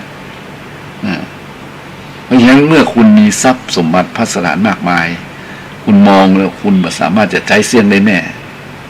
เนี่ยชีวิตของคุณเนี่ยอายุ70-80มาแล้วเนาะ60-70มาแล้วเนี่ยมันเหลือน้อยลงเนี่ยแล้วคุณลองคิดดูดิลูกของหลานเนี่ยยังใจแบบเสี่ยงเลยโยมว่าลูกของหลานของหลานใจแบบเสี่ยงเนี่ยเพราะฉะนั้นก็ต้องมีเมตตาจิตคิดแบ่งปันคิดช่วยเหลือเกื้อกูลคนรอบข้างนะเปิดโรงทานมาได้ก็เปิดชี้แนะชี้นำให้สถานที่ปฏิบัติธรรมเกิดขึ้นเป็นความฝันนะโยมนะสถานที่ปฏิบัติธรรมที่ไหนมีครูบาอาจารย์ที่ไหนเปิ้นเก่งสอนธรรมได้เก่งๆนะครับเปิ้นสามารถจักจูงเจิญจวนให้ญาติโยมเห็นบาปบุญคุณโทษเห็นประโยชน์ในการสร้างบุญสร้างกุศลแล้วเนี่ยสนับสนุนเปิ้นอย่างว่าช่วยเหลือเกื้อกูลนะสนับสนุนเปิ้นมีคำปรึกษานะเปิ้นขาดเหลืออย่างก็ช่วยมันไปอันนี้ตรงประเด็นนี้ว่าช่วยเหลือสมณชีพราหมณ์เนี่ยช่วยส่งเสริมจะช่วยเหลือช่วยส่งเสริมสมณชีพราหมณ์ที่อยู่ในเรียกว่าอยู่ในพระธรรมวินัยนะสมณชีพราหมณ์ที่อยู่ในพระธรรมวินัยเนี่ยแล้วก็สมณชีพราหมณ์เหล่านี้สามารถนะชักชวนคนให้ละลดเลิกในสิ่งที่บดีได้นะสมณชีพราหมณ์เหล่านี้มีค่ามีราคามีคุณค่าที่จะช่วยพยุงช่วยเหลือเกื้อกูลสังคมให้สูงขึ้นได้อย่างนี้ก็สามารถทำให้คนละกิเลสลดกิเลสเลิกจากสิ่งที่ชั่วร้ายได้เพราะฉะนั้นคนที่มีทรัพย์สมบัติมากมายแล้วเนี่ยมีปัญญาแล้วมีเมตตาคิดอย่างนี้เอาเนาะช่วยเหลือแนะนำบอกกล่าวนะสามารถจะทำได้โดยตัวเองก็สนับสนุนเรียกว่าเปิดเวทีบุญนะโยมเปิดเวทีบุญคือหมายว่าคือมีที่ทำบุญเยอะๆถ้าคนทำบุญเยอะๆใจบุญเยอะๆใจบุญหลายๆนะทั้งหญิงทั้งชายต่างมุ่งหน้าแสวงบุญทำบุญเนี่ยโยมบ้านเมืองจะเกิดความสุขนะบ้านเมืองจะเกิดความสุขเพราะทุกคนจะทำแต่บุญไงต้องเข้าใจว่าบุญคือสิ่งที่ดีนะบุญคือสิ่งที่ประเสริฐบุญคือสิ่งที่เบาสบายสุขกายสุขใจบุญคือบ่เบียดเบียนบ่ทำร้ายซึ่งกันและกันบุญบ่ลักของกันและกันบ่ลักขโมยของกันและกันบุญนี่คือบ่โลภลับอำเอาของไผ่นะบุญนี่คือบ่เพ้อเจ้อส่อเสียดนินทาใส่ร้ายใส่ความไผ่บุญนี่คือสติและปัญญาโยมเพราะฉะนั้นเราเปิดเวทีบุญนักๆตัวนี้ก็ตรงประเด็นเลยโยมเนาะก็คือหมายว่าเปิดวัดให้เป็นวัดเยอะๆนะเปิดวัดให้เป็นวัดเยอะวัดก็มีเยอะอีกแล้วก็เปิดแถมสนับสนุนแถมวัดใดสร้างบุญบารมีสามารถทำให้พระเน้นมีสถานที่ให้พระเน้นได้ศึกษาความรู้มีการปฏิบัติธรรมส่งเสริมให้เกิดจริยธรรมขึ้นเนี่ยสนับสนุนไปดิ เพราะว่าเฮามาอาศัยโลกอยู่ประเมินมานานเฮาก็ต้องจากไปใครจะอยู่ค้ำฟ้าท่านทั้งหลายถามหน่อยใครอยู่ค้ำฟ้าบ่มีคนที่อยู่ค้ำฟ้าบ่มีต่อให้เก่งขนาดไปดาวอังคารได้ก็ตึงบ่มีจะอยู่ค้ำฟ้านั่นก็ญาติโยมแล้วเพราะว่ามันเป็นกฎธรรมชาติมันเป็นอนิจจังทุกขังอนัตตาโดยว่ากฎแห่งอนัตตาเนี่ยอนัตตาคือบ่ใจของเฮาที่ควบคุมมันได้เนี่ยท่านนะเฮาสามารถควบคุมโลกได้นะโลกเป็นไปอย่างนั้นโลกคือที่อยู่อาศัยเป็นอนิจจังทุกขังอนัตตาโลกตัวเราร่างกายคือโลกกว้างศอกยาววาหนาคืบนี่นะก็คือโลกอันประชุมพร้อมด้วยธาตุทั้ง4ดินน้ำลมไฟนะรวมกันเป็นเบญจขันธ์คือขันธ์5รูปเวทนาสัญญาสังขารวิญญาณเนี่ยโลกคือตัวเขาตกอยู่ใต้อำนาจของอนิจจังทุกขังอนัตตาไตรลักษณ์เหมือนกันหมดนะมันเป็นนี้หมดเลยบอกว่ายากดีมีจนร่ำรวยล้นฟ้ายาจกเศรษฐีพระเถรเนนชีผู้ดีผู้ร้ายพ่ายต่อการเวลาทั้งสิ้นทั้งปวงเอาอะไรไปไม่ได้นึกออกเอาอย่างไปบริสักอย่างต้องมีเมตตาดีกว่ามั้งเนาะ นี่ก็โยมอาตมาว่านะเพราะอย่างเพราะเมตตาบารมีมันก็อยู่ในบารมี10เหรอมันเมตตาคิดจะสงเคราะห์ช่วยเหลือเจือจานเกื้อกูลเนี่ยมันดีอ่ะมันเป็นบารมีข้ามภพข้ามชาติอยู่เพราะฉะนั้นอันนี้แหละสำคัญเขาว่าเอาแต่ต้องเอาอย่าต้องฝึกให้มันเกิดขึ้นที่ใจเขาเนี่ยคนนั้นแผ่เมตตาคือแผ่ไปจากใจนะโยมมันจะว่าแผ่ไปที่ปากมันอุ้ยเนี่ยก็ได้นะถ้าใจมันดีมันก็อู้ดีนะแต่ถ้าใจมันบ่มีเมตตามันก็แผ่เมตตาใครไปได้ว่าโดยเปิ้ลว่าโดยเปิ้ลสัพเพสัตตาสุขิตาโหนตุอเวราโหนตุว่าโดยเปิ้ลไปอันนี้แหละญาติโยมเลยมันเป็นเรื่องที่เราต้องฝึกต้องหัดต้องขัดต้องสีจิตเราต้องสงบมันสงบมันสะอาดมันสว่างแล้วมันก็เข้าไปสู่กระบวนการที่สร้างบารมีแห่งเป็นคนผู้รู้ฉลาดรอบรู้นี่ว่านะฉลาดรอบรู้เพราะว่ามันสงบเมื่อมันสงบมันก็สะอาดสร้างมันก็สว่าง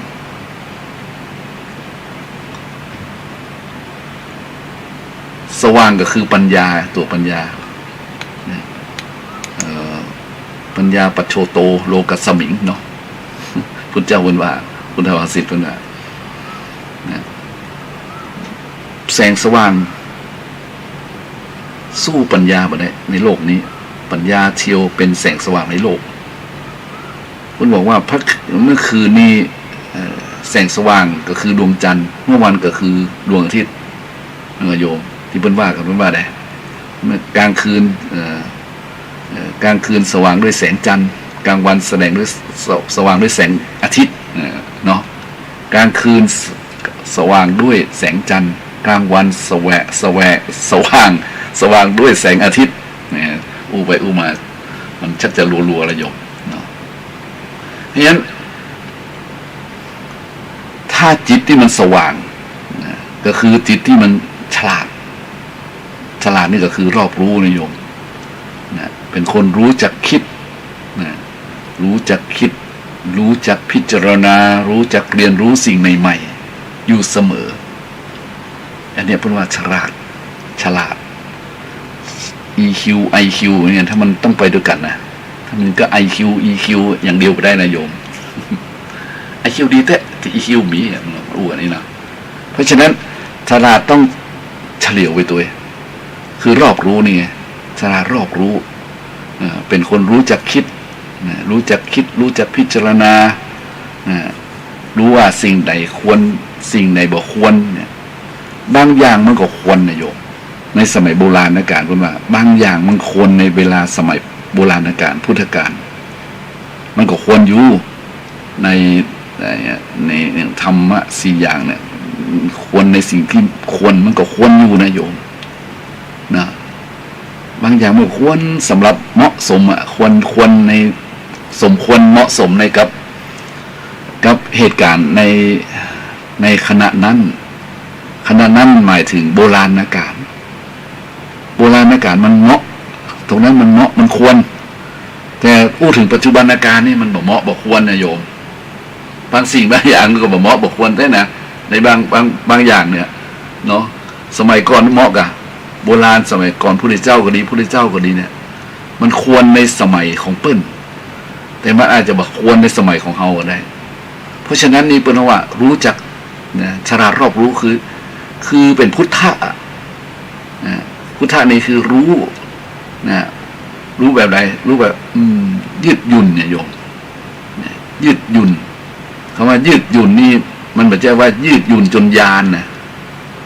อย่างคำว่าทางสายกลางเนี่ยโยมทางสายกลางเนี่ยสำคัญที่สุดพระพุทธศาสนานี่เพิ่นอู้ถึงทางสายกลางนี่ทางสายกลางนี่เป็นศิลปะในการดำรงชีวิตอย่างมีศิลปะพูดนะตมาว่าโยมเนาะตมาว่าโยมเนี่ยทางสายกลางนี่นะเนี่ยเพราะฉะนั้นฉลาดรอบรู้นี่ต้องเป็นคนดำเนินทางสายกลางบ่เคร่งจนเกินไปบ่ย่อนจนเกินไปนะคนที่บ่ย่อนคนที่บ่เคร่งจนเกินไปเนี่ยเป็นคนที่มีศิลปะในการครองดำรงชีวิตนะดำรงชีวิตก็ต้องเป็นคนสายกลางมัชฌิมาปฏิปทาทางสายกลางโยมทางสายกลางคือบ่ได้ยึดติดนะรู้จักตัวคำว่ารู้จักคำว่าสิ่งเก่าผ่านไปสิ่งใหม่ก็เข้ามาอยู่เสมอนะคือมันแต้มกันอ่ะอันมันสิ่งเก่ามันคือหมดสภาพหมดภาวะหมดอายุของมันไปมันสมควรในกับปัจจุบันหรือไม่ถ้ามันบ่สมควรก็มันก็หมดไปใช่ไหมเนาะถ้ามันสมควรเนี่ยมันก็ต้องอยู่ได้นะโอ้มันปรับรูปโฉมแปลงโฉมนะมันแปลงโฉมได้นะแปลงโฉมมันยืดหยุ่นมันหาสภาวะที่เหมาะสมเข้ามาอยู่กับปัจจุบันในสถานการณ์ได้แสดงว่ามันแน่พองนะมันแน่ขนาดเลยเพราะฉะนั้น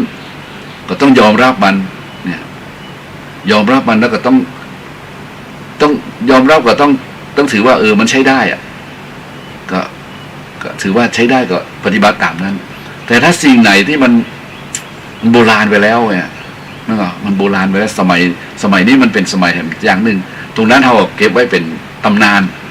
เป็นตำนานนี่ก็โยมเป็นประวัติศาสตร์ไปเนี่ยเพราะฉะนั้นฉลาดรอบรู้ตรงนี้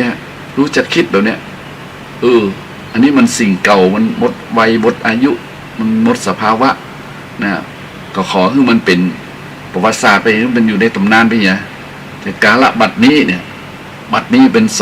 2565 เนี่ยนะสิ่งที่มันเกิดขึ้นในยุคนี้มันยุคไอทียุคอย่างว่ากันไปนะยุค G4 G5 ว่าไปไม่กระโยงเพราะฉะนั้นเขาก็จะต้องเอาประโยชน์จากปัจจุบันเพราะฉะนั้นฉลาดรอบรู้ต้องเอาประโยชน์จากปัจจุบันถ้าไปยึดติดถ้าไปยึดติดนี่อาตมาและญาติโยมเคยเห็นคนขึ้นต้นมะพร้าวเนาะถ้าคนขึ้นต้นมะพร้าวเนี่ยมัน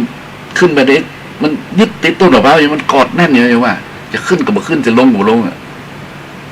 นี่อุปมาอะไรนะจะขึ้นก็บ่ขึ้นจะลงก็บ่ลงเนี่ยยึดติดอยู่นั่นน่ะยึดตึกกึ่งกลางนั่นน่ะโอ้ญาติโยมมันเท่าเราคิดว่ามันคือคนอะไรแบบนั้นก็คือคนไม่ฉลาดไงไม่ว่าจะขึ้นก็ขึ้นบ่ได้ละจะลงก็ลงบ่ได้ละคนยึดติดโยมเนี่ยยึดติดกึ่งกลางระหว่างเก่าระหว่างใหม่จะทิ้งอันเก่าก็เสียดายเนี่ยมันก็จะมารับตัวใหม่ก็อายเพราะฉะนั้นเราต้องบางอย่างก็ต้องเก็บไว้บางอย่างก็เอาละนั่นมันก็อันสิ่งที่ดีเราก็เอาสิ่งที่ดีที่มันควรที่มันใจได้อยู่มันเหมาะสมมันควรอยู่ก็เก็บไว้อันนี้ก็เรียกว่าฉลาดรอบรู้เป็นคนรู้จักคิดรู้จักสิ่งใหม่ๆเรียนรู้ในสิ่งใหม่นะรู้จักแก้ไขปัญหาเฉพาะหน้าเนี่ยเพราะฉะนั้นสิ่งเหล่านี้มันได้มาจากการอบรมบ่มเพาะตั้งแต่ต้นตั้งแต่สุตตมยปัญญาจินตามยปัญญาแล้วก็ภาวนามยปัญญาโยมที่จะได้มาเป็นแบบวาสนาบารมีเป็นเจ้าว่าจู่ๆมันเกิดขึ้นเองนะมันต้องฝึกก่อนโดยว่าอย่างที่กล่าวแล้วว่านี่ทบทวนฟังว่ามันต้องมีสมาธิก่อนนะสมาธิคือตั้งใจมั่นมันสงบก่อนนะ มันสงบแล้วมันเลยก็สะอาดนะเมื่อมันสะอาดมันก็สว่างมันก็เลยกลายเป็นฉลาดรอบรู้อันนี้เป็นแนวหนึ่งเลยโยมถ้าเอาหูหันแล้วอยากจะเงี้ยจะใดเนี่ยนี่จะต้องฝึกละต้องยูเอาต้องฝึกละเนาะท่านอาจารย์บอกว่านะเขาฝึกได้เนี่ยได้โยมการเรียนรู้นี่มันเรียนรู้ได้ตลอดเวลาใช่ไหมแต่การที่เราจะให้จิตสงบสะอาดสว่างนี่นะมันก็ต้องทำตลอดเวลาเช่นเดียวกันนะครับมันต้องทำเช่นเดียวกันเพราะฉะนั้นบุคคลที่เปิ้ลมีความเข้าใจแล้วเปิ้ลก็มีความอดทนอดกลั้นอันนี้มันต้องมีความอดทนอดกลั้นตัวในบอกเชื่อว่ามันจะผ่านง่ายๆบอกจะผ่านง่ายๆท่านทั้งหลายบารมีนี่ขันติบารมีอย่างนั้นว่าขันติบารมีนี่บอกจะว่าไผ่ๆก็อู้ได้โยมแต่จริงๆแล้วมันเป็นเรื่องที่ยากเนาะต้องใจแบบชีวิตต่อชีวิตเนี่ยเหมือนพระสุวรรณสามเนี่ยโยมพระโพธิสัตว์เนาะยกตัวอย่างนี่มันแบบกระเทือนใครหรอกนะพระสุวรรณสามนี่ท่านโอ้ยเลี้ยงบิดามารดานะบิดามารดาตาบอดทั้งสองคนท่านก็ช่วยเหลือมารดาบิดาเลี้ยงดูมาวันหนึ่งโดนยิงขนาดโดนยิงมันจะตายนี่มาโคตรนะโยมมาโคตรเป็นกรรมก็ขอท่านอย่าไปลืมพ่อเฮาแม่เฮาบิดามารดาของเฮาเป็นตาเป็นเสียเป็นบอดไปนะโอ้โหได้ยินนี้แล้วโยมพระราชาซึ่งเป็น ผู้ที่ยิงธนูในวันนั้นก็ตกใจเนาะโอ้ไปทำบาปทำกรรมนะแล้วคนจะทำได้ขนาดนั้นเนี่ยโยมอ่ะนั่นก็คือพระโพธิสัตว์ตัวนั้นเนาะแต่สำหรับเฮานี่เอาละ เป็นนั้นว่าเขานี่เป็นแค่กัลยาณชนเรื่องบุรุชนนะอย่างตมานี่ก็กับโยมนี่พอๆกันนะกัลยาณชน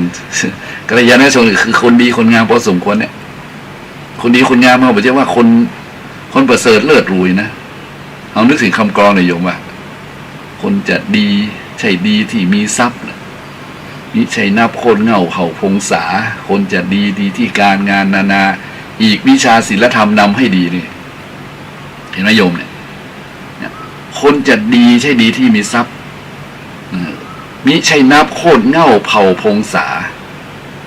คนจะดีที่การงานนานาอีกวิชาศีลธรรมนำให้ดีวิชาศีลธรรมเนี่ยมันมาจากไหนมันมาจากความอดทนอดกลั้นนั่นเหรอโยมคนที่อดทนอดกลั้นอดทนต่องานหนักเบาเอางานหนักเอาเบาสู้เนาะ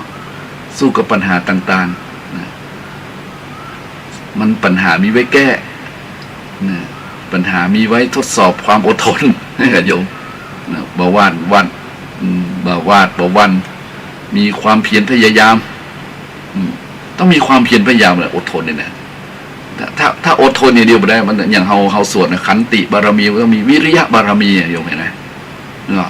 ขันติบารมีต้องมีวิริยะบารมีเสริมเข้าไปวิริยะบารมีเนี่ยถ้าอดทนอดกั้นแล้วก็มันมีวิริยะความเพียรนึงมันก็ไปบรอดนะนี่อู้ถึงบารมี10นะให้กับโยมประจับโมได้นะเหมือนอู้เตือนเนี่ยมันมีความเพียรสนับสนุนเลยโยมเพียรที่จะทำนะเพียรที่จะอดทนเพียรที่จะพยายามบัท้อถอยสามารถควบคุมอารมณ์นะอารมณ์คนเท่านี้สำคัญนะโยมบางทีมันก็เป็น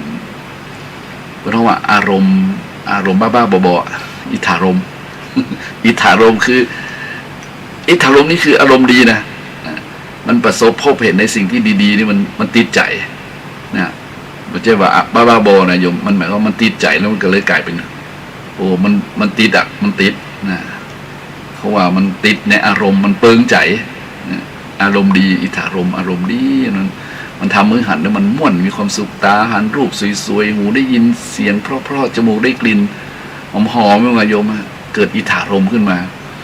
น่าปรารถนาเนี่ยรูปเสียงกลิ่นรสโผฏฐัพพะธรรมารมณ์เหล่านี้มันเหมาะมันงามมันดีใช่ไหมก็เลยเกิดเป็นอิทธารมณ์ขึ้นมาทีนี้อิทธารมณ์เนี่ยเราต้องควบคุมด้วยความอดทนอดกลั้นไม่ใช่ว่าอันนี้อิทธารมณ์อย่างเดียวนะท่านอิทธารมณ์นี่สำคัญนะถ้าเจอรูปเสียงกลิ่นรสโผฏฐัพพะธรรมารมณ์ที่มันทำให้เกิดกิเลสกามเลยนะเกิดความอยากได้ความอยากมีอยากเป็นนี่นะถ้าบอกควบคุมมันนี่นะโอ้ย เมื่อโยมถ้าว่ามีความเพียรที่ออกจากมันนะเฮาอย่าตกอยู่แต้มธาตุของอารมณ์เหล่านี้เฮาอย่าตกอยู่แต้มอำนาจเป็นธาตุของมันธาตุของอารมณ์มันธาตุอารมณ์ธาตุของอารมณ์นี่มันไม่ว่าใดดีโยมมันเนาะมันเหมือนกับพระเจ้าพูดว่าอะไรเหมือนคนตกเหมือนกับจ้างพระเจ้าว่าเหมือนกับคนเหมือนจ้างตกอยู่ในหลุมนะในหลุมโคลนใหญ่ๆจ้างมันตกลงอ่ะนะช้างติดลมว่ะช้างติดลม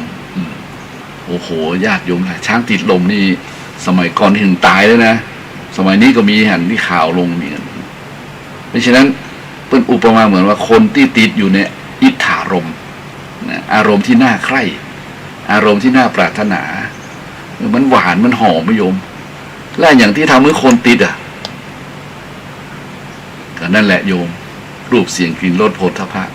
ฉะนั้นถ้าอยากได้รูปเสียงกลิ่นรสโผฏฐัพพะธรรมอารมณ์ที่ดีๆแล้วอิทธารมณ์ที่ดีแล้วยังไงเนี่ยมันก็เข้าไปสู่กระบวนการต้องเข้าอยู่ในอำนาจกันโยมถ้ามีอำนาจแล้วเนี่ย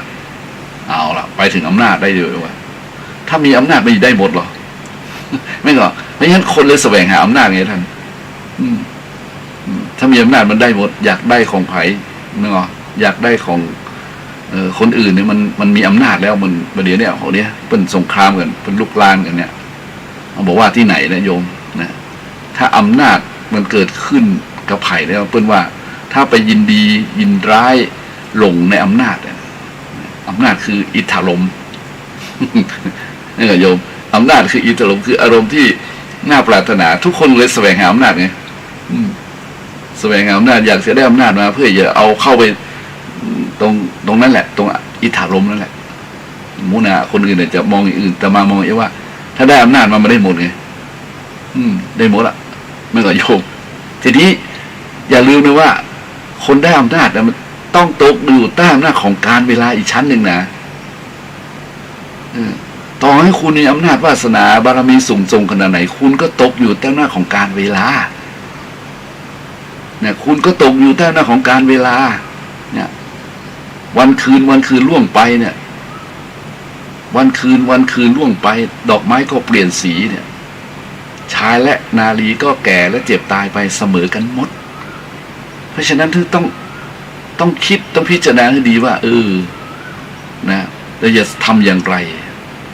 กับสิ่งที่ได้มาที่โดยชอบเนี่ยต้องโดยชอบเลยนะเนี่ยสัมมาปฏิบัติต้องโดยชอบถ้าคุณได้มาโดยชอบนี่โอ้ยญาติโยมทั้งหลายคุณไม่ต้องห่วงละคุณก็ทำชอบต่อไปแล้วผลที่สุดมาแม้ว่าคุณมาหวังสวรรค์นะคุณมาหวังนิพพาน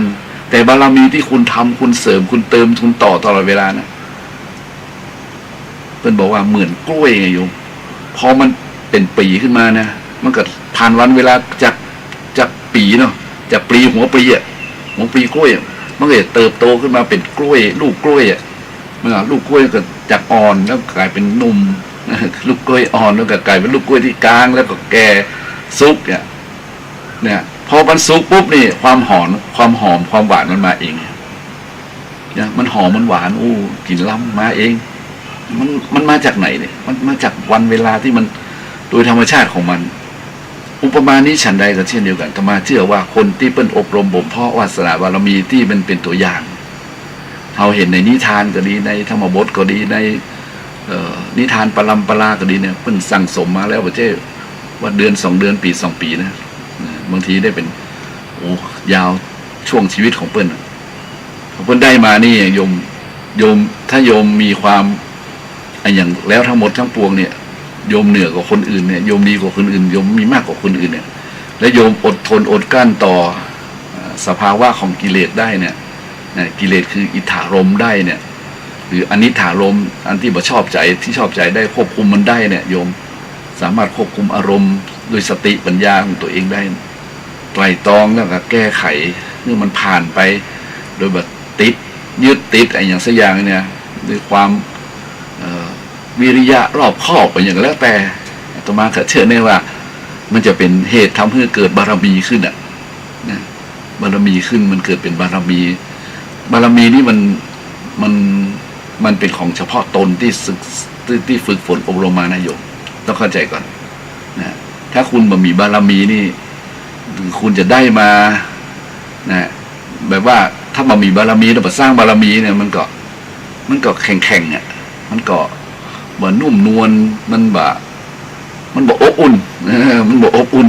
มันกระด้างไงโยมนะมันกระด้างเพราะฉะนั้นเราต้องสร้างบุญบารมีเป็นตัวโดยเฉพาะจิตใจของเราเนี่ยเราต้องควบคุมมันนะคือมันเข้มแข็งนะทีนี้ได้อ่ะแต่ย้อนไปถามกันว่าจะทำให้จิตใจเข้มแข็งต้องเจริญเอาสติปัฏฐาน4ทำสมาธิเนี่ยตั้งต้นตรงนั้นก็ได้นะควบคุมจิตมันสงบไปก่อนนะเอาสมถกรรมฐานก็ได้วิปัสสนากรรมฐานก็ได้อย่างไรก็ได้ต้องเรียนรู้ตรงนั้นตัวนะคือมีสติก่อนนะมันจะควบคุมได้นะมันจะอดทนอดกลั้นต่ออิทธารมณ์รูปเสียงกลิ่นรสโผฏฐัพพะอารมณ์ที่น่ายินดีทั้งหลายได้มันต้องเป็นธาตุของมันแล้วมันจะมีจิตใจที่เอื้อเฟื้อเผื่อแผ่ออกมาโดยธรรมชาติเหมือนกล้วยมันสุกโดยธรรมชาติถ้ากล้วยสุกโดยธรรมชาติมันหอมหวานนี่ก็ญาติโยมอันนี้แหละเพราะฉะนั้นวิธีการสร้างนี่ก็ต้องทำแบบนี้ไปเรื่อยๆแถมอย่างหนึ่งนั้นเนี่ยเพิ่นบอกว่าคนเฮานั้นเมื่อมีเมตตาบารมีสั่งสมอบรมมาโดยดีอดทนอดกลั้นแล้วมันจะส่งผลให้เป็นคนที่ซื่อสัตย์นะเป็นคนซื่อสัตย์ซื่อตรงนะเป็นคนตรงนี้ว่าสัจจะบารมีอ่ะสัจจะบารมีเนี่ยโยมเขาท่องมันรู้ง่ายนะสัจจะบารมีสัจจะปรมัตถบารมีเนี่ยนะเอาดูแล้วมันง่ายแต่ทีนี้มันต้องมีตบะให้โยมตบะคือความอดทนอดกลั้นนะต้องอดทนอดกลั้นอย่างที่ว่ามันทั้งหมดทั้งปวงเนี่ยมันจะต่อเนื่องกันมาหมดเลยโยมบารมีทั้งหลายเราเนี่ยถ้ามีอดทนอดกลั้นแล้วมันจะรู้สึกว่ามันจะเป็นจิตใจที่มีเมตตาเนาะมีเมตตาแล้วก็มันจะเป็นใจที่สุจริตอ่ะนะแล้วก็จะเป็นใจที่เด็ดเดี่ยวตกปากรับคำไผ่ไว้แล้วนี่มันจะมันเป็นยังไงมันไม่ยอมเสียสัจจวาจาสัญญาเป็นสัญญาทั้งที่มันต้องทำสัญญานะแต่สัจจวาจาเนี่ยสัญญาลูกผู้ชายเนี่ยโยมว่าสัญญาลูกผู้ชายมันจะสัญญาลูกผู้หญิงเนี่ยทำไมเพื่อนน้องว่าสัญญาลูกผู้ชายพวกเราผู้ชายไม่เข้มแข็งหรอนะความจริงแล้วมีผู้หญิงที่เข้มแข็งก็มากมายแต่ไม่ยิงถ้าว่าสัญญาสัจจลูกผู้ชายนะทำไมคำนะโยมอันที่เขาว่าเขาไม่ยิงเพื่อนสัญญาเนื้อสัจจของผู้ชายนะก็ตัวเองเป็นไม่ยิงอ่ะแสดงว่าเพื่อนยอมรับความเข้มแข็งของผู้ชายเพราะฉะนั้นความซื่อสัตย์เหล่านี้มันก็จะมาโดยเรียกว่าเหมือนกับกลิ่นหอมของผลไม้อ่ะเนาะมันจะเป็นความรับผิดชอบความรับผิดชอบตกปากรับคำไผ่แล้วถึงแม้ว่าไม่ได้เซ็นสัญญานะโยมเนี่ยไม่ได้เซ็นสัญญานี่นะไปให้สัญญากันทางวาจาทางวาจาตกลงกันไปแล้วผมมาขายคุณแล้วผมมาขายคุณแล้วเพราะผมได้ตกลงไปแล้วแล้วมีสัญญากับบะหมี่ถ้าบะหมี่ไม่เป็นยังเหมือนได้ผมตกปากรับคำไว้แล้วเนี่ยสัญญาของผู้ชายมันเป็นอย่างนี้ญาติโยมเนี่ยมันเป็นคนที่นี่แหละคือคุณธรรมอ่ะนี่คือบารมีอ่ะโอ้แล้วดีเป็นได้ขึ้นมาล่ะโอ้เป็นเครดิตชั้นหนึ่งเลยโยมนะเป็นเครดิตคือคนที่ขนาดบะหมี่สัญญายังรักษาไว้ให้ได้อ่ะนะยังบ่ทำลายสัญญานั้นเนี่ยอย่างว่าถ้าคุณขายผมสมมติปิดแล้วคุณขายผมเพิ่ง10,000เลยนะมันมีสัญญาสักอย่างแต่ทุกคนมาขอซื้อเนี่ย100,000เอา100,000ผมจ่ายเดี๋ยวนี้แม่งโยมผมขายมาได้แล้วผมไปตกปากรับคำเพิ่นไว้แล้ว10,000แล้วคุณทำสัญญาไว้ก่อนผมมีสัญญาเนี่ยเอ้าไปเป็นยังลบบ่ได้มึงผมตกปากรับคำไว้แล้วอย่างไรผมต้องขายให้เพื่อนนั่นแหละเนี่ยญาติโยมไงมันจะเป็นเสน่ห์แต่มาว่านะเป็นเสน่ห์มันเป็นความรู้สึกที่ดีเนาะญาติโยมไงน่าจะเป็นคนที่มีความเรียกว่ามีสัจจะวาจาเป็นคนมีเครดิต นะเวลาคนเหล่านี้เวลามีอำนาจวาสนาขึ้นมาแล้วเนี่ยมีบารมีธรรมเหล่านี้แล้วมันนั่งอยู่บนโต๊ะเป็นประธานนี่นะโยมนะหรือตำแหน่งบริหารนี่นะมันก็จะเกิดคุณธรรมอย่างหนึ่งขึ้นมาแหละคือเป็นเพราะว่าบารมีอ่ะนะทำให้คนกลัวคนเกรงใจนะเกรงใจเปิ้นมีใจที่แน่วแน่นะเปิ้นรับผิดชอบจริงนะเปิ้นทำหน้าที่ของเปิ้นอย่างสดสวยงดงามนะเปิ้นมีความเพียรนะเปิ้นมีความอดทนนะเนี่ยเปิ้นมีสติปัญญาฉลาดบางทีเกิดความเกรงใจในหมู่ในกลุ่มเลยนะโยมและโดยเฉพาะผมก็จะบอกว่าเปิ้นได้นะเปิ้นมีใจเป็นกลางนะมีความยุติธรรมนะคนนี้แบบอคตินะแบบลำเอียงเข้าข้างผู้ใดนะแล้วโทษญาติโยมไงมันได้ใจอะโยมอะมันได้ใจหมู่คนชนทั้งหลายมันก็กลายเป็นบารมีไงนะกลายเป็นบารมีกลายเป็นสิ่งที่ทุกคนยอมรับเนี่ยเพราะฉะนั้นวันนี้เรื่องนี้มาเพื่อที่ญาติโยมเลยจะมีแนวคิดมีแนวคิดเพราะว่าได้ฟังแล้วเนี่ยสุตตมยปัญญาเกิดจากการฟังแล้วก็คิดติดต่อจินตามยปัญญาเนาะเอาไปต่อยอดนะพอเห็นโอ้มันจริงฮะคนเราต้องฝึกทำสมาธิคือตั้งมั่นให้จิตมันตั้งมั่นนะเมื่อจิตมันตั้งมั่นมันสงบแล้วมันสะอาดมันสว่างมันจะเกิดปัญญาขึ้นมานะคนมีปัญญาเนี่ยบ่ต้องห่วงนะคนมีปัญญานะถึงบ่มีทรัพย์มันก็ยังมีทรัพย์ได้ถึงมีทรัพย์มันก็รักษาทรัพย์ได้ถ้าคนมีปัญญานี่มันปกครองประเทศชาติโลกนี่มันโอ้มันจะมีเมตตาจิตคนมีปัญญาจะมีความยุติธรรมเนี่ยมาลำเอียงเข้าข้างคนใดเอาทำเป็นใหญ่โอ้โหโยมมันไปด้วยกันร่มๆอ่ะนะเอาทำเป็นใหญ่ก็คืออย่างนู้นธรรมาธิปไตยอ่ะมั้งเหรอทำเป็นใหญ่มันไปได้หรอโยมเอาเหตุผลเขาว่าอย่างพระพุทธเจ้าเป็นบอกกับพระอานนท์นะทำวินัยอันใดที่เราตรัสไว้ดีแล้วเป็นศาสดาของเธอต่อไปหมายความว่าพระธรรมวินัยบ่ตายพระธรรมวินัยคือหลักการและเหตุผลทางพุทธศาสนาบ่ตายแม้แต่พระพุทธเจ้าก็จะตายไปนิพพานไปแต่พระธรรมวินัยก็ยังอยู่เห็นไหมก็เลยอยู่กันได้นะเพราะฉะนั้นถ้าคนที่มีใจเป็นแบบนี้ก็จะมีความยุติธรรมไงคือธรรมาธิปไตยเอาเหตุเอาผลว่านะไปเห็นแก่อมิตรสินจ้างรางวัลไปเอาสิ่งที่มันเป็นอิทธารมนิธารมอย่างแล้วนั้นนะมาครอบงำใจต่อมาว่ามันเป็นสิ่งที่เหมาะสมที่เราท่านหลายควรจะสร้างบารมีทางเส้นนี้ต้องใช้ความอดทนเนอะคนเดียวกับมาเมินในโยมเนอะโยมให้โทรมาก็ได้ในโยมเนอะ053-114-332โยมผมเคยฟังอีกพวกเนาะ บางทีมันใช้เวลาของต่อมาเวลาของท่านพระครูสิริอมราภิรักษ์เนี่ย053-114-332โยมที่นี้รายการ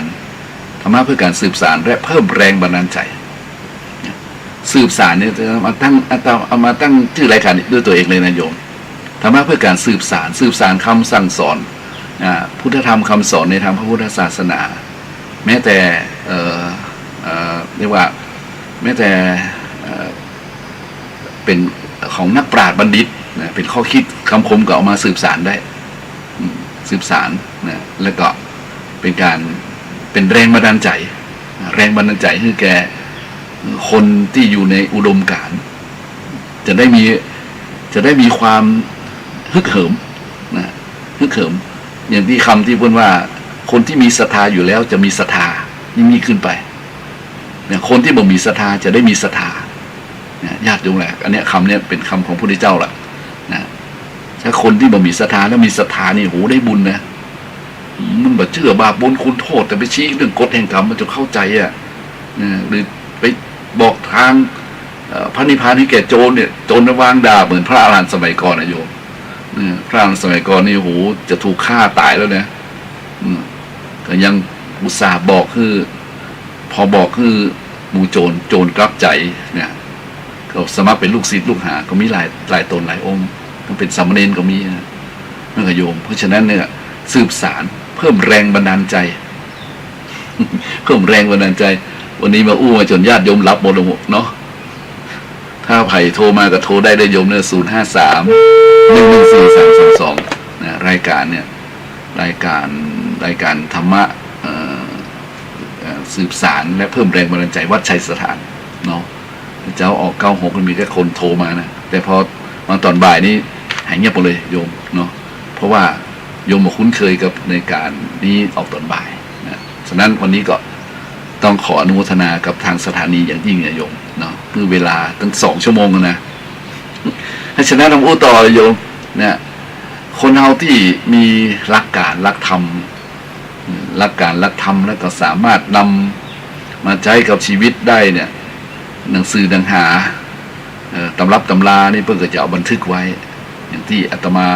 ได้นำมานี่ก็ส่วนหนึ่งก็เอามาจากหลักธรรมในพุทธศาสนาเรียกว่าทัสสะบารมีบารมี10แถมอย่างหนึ่งนั่นก็ไปอ่านดูในบทความในหนังสือเป็นของว่านิตยสารเปลวนะอันนี้ก็ในคอลัมน์ Body Mind ก็เห็นว่าเข้าท่านะก็เลยมาให้ท่านทั้งหลายฟังแล้วเกิดแรงบันดาลใจในการทำความดีในการสร้างบารมีเพราะคนเฮาตอนนี้นะเฮาต้องการคนที่มีบารมีโยมทีนี้คนที่มีบารมีก็ต้องฝึกหัดจิตใจให้สงบนะถ้าใจสงบใจจะมีพลังเนี่ยใจมีพลังเมื่อมีพลังตั้งมั่นแล้วก็จะเรียกว่าเป็นนายกะคือนายนโมนี่ก็คือนายกะคือนายนโมหมู่คนชนทั้งหลายที่โตยหลังมันก็จะมีความปลอดภัยนะเพราะได้นายกะที่ดีมีความเรียกว่ามีคุณธรรมนะถึง10 อย่างที่เล่ามาทั้งหมดเนี่ยตั้งต้นก็จากกันเป็นคนที่มีความเป็นคนที่มีการแบ่งปันก่อนนะคือบัตตานีทีเดียวไปกินคนเดียวอ่ะถ้ากินคนเดียวนี่มันเป็นทุกข์ก็เป็นสุขฮะเนกาศีลพเตสุขทุกขังอ่ะเนาะบริโภคคนเดียวไม่เป็นสุขไม่เป็นทุกข์เนี่ยต้องมีความบัตตานีน้อยนะคนเราต้องเห็นแก่ตัวแต่ต้องเห็นแก่ตัวน้อยก่อนนะน้อยลงนะจนที่สุดมันก็หายหมดอะความตนีเพราะฉะนั้นถ้านายกะได้เป็นนายนโมนี่มีความตนีเหนียวแน่นน้อยนี่มันจะได้ใจลูกน้องโยมมันจะมีความเอื้อเฟื้อเผื่อแผ่ต่อคนรอบข้างโดยความบริสุทธิ์จิตบริสุทธิ์ใจบ่หวังผลตอบแทนจากใครนะฮื้อก็ฮื้อไปเพื่อลดความตนีของตัวเองบ่โลภกินคนเดียวบ่อยากกินคนเดียวเนี่ยแลเหลียวคนรอบข้างอยู่เสมอเอาใจใส่เนี่ยเพราะว่าตัวเองเป็นคนมีศีลมีธรรมเนี่ยนะเป็นคนมีความอยากน้อยเป็นคนมีเมตตาใหญ่หลวงเป็นคนแปลว่ามีเมตตานักนะเป็นคนฉลาดรอบรู้รู้จักเหตุรู้จักผลรู้จักตนรู้จักประมาณรู้จักการรู้จักเวลาเนี่ยมันเป็นอริยธรรมโยมเนี่ยมันเป็นธรรมะของบัณฑิตบัณฑิตตรงนี้มันจะต้องอ้างตรงนี้แหละรู้เหตุรู้ผลรู้ตนรู้ประมาณรู้การรู้บริษัทรู้ชุมชนรู้จักตัวรู้จักตนอย่างเราเนี่ยมันไปเดินโล่งๆโยมถ้าหมอหูก็จบเนี่ยโยมเป็นเพราะคนฉลาดไงมันเป็นอย่างนี้ และที่สำคัญก็คือภายในก็ต้องมีความแข็งแกร่งใจต้องแข็งแกร่งในที่นี้คืออดทนต่อกิเลสที่มายั่วยุอันนี้สำคัญมากท่านเนี่ยกิเลสมันสามารถเข้ามาได้ทุกเวลาทุกวินาทีหรอกตาหัน ให้ขยงตาหันตัณหาตาหันกับตัณหาเกิดขึ้นตัณหาคือความอยากหูได้ยินก็เกิดความอยากอย่างที่มาบอกแล้วอิทธารมถ้าไปยินดีกับมันเนี่ยรูปเสียงกลิ่นรสโผฏฐัพพะธรรมารมณ์เหล่านี้ถ้าไปยินดีกับมันไปหวั่นไหวไปใจแตกกับมันเหล่านี้มันก็จะกลายเป็นต้องเป็นธาตุของมันไงเพราะฉะนั้นเฮาหูจักเฮาก็ต้องหูแจ้งเนี่ยนั่นก็โยม หูจักแล้วต้องหูแจ้งเนี่ยหูจักว่ารูปเสียงกลิ่นรสโผฏฐัพพะธรรมารมณ์เหล่านี้นะมันเป็นสิ่งที่เราทำให้คนชอบใจติดใจนะโอเคหูจักแล้วแต่เขาต้องหูแจ้งว่ามันสิ่งเหล่านี้มันเที่ยงแท้แน่นอนมันมีความทุกข์แทรกแฝงเข้าอยู่เยอะแยะมากมายในความสุขมีความทุกข์แฝงเข้าอยู่นั้น เรียกว่ากึ่งต่อกึ่งอ่ะเพียงว่าอันใดจะนักกว่ากัน ถ้าความทุกข์นักความสุขก็หายไปถ้าความสุขนักความทุกข์ก็หายไปมันก็โยมมันก็สีดำกับสีขาวถ้ามันผสมกันเป็นสีเทาเนาะลองสีดำใส่แดำนักๆก็กลายเป็นสีดำถ้าลองสีขาวใส่นักๆก็กลายเป็นสีขาวแต่ขาวขุ่นๆขาวเทาๆนะโยม ดังนั้นอันนี้แหละเป็นอุทาหรณ์สอนจิตข้อคิดสอนใจว่าเราจะต้องเนี่ยอดทนต่อเนี่ยสิ่งต่างๆโดยเฉพาะกิเลสปัญหาตัณหา108เนี่ยนะมันอู้กันแบบเสี่ยงกุศลและญาติโยมทั้งหลายมันเป็นเรื่องที่เนาะมันเป็นเรื่องที่น่าศึกษามันน่าศึกษามันก็บ่จบสักเตื้อละมาเหมือนพระพุทธเจ้าเนาะเพิ่นศึกษามาโหใน12อสงไขยปลายแสนครับเป็นใครเป็นพระพุทธเจ้าได้นะมาเตสนาเนี่ย84,000 ธรรมขันธ์นะโยมแต่ยังบอกเลยนะพระพุทธเจ้ายังบอกว่าดูคนพิสูจน์ทั้งหลาย เนี่ยใบไม้ในมือของเขาเนี่ยกับใบไม้ในป่าเนี่ย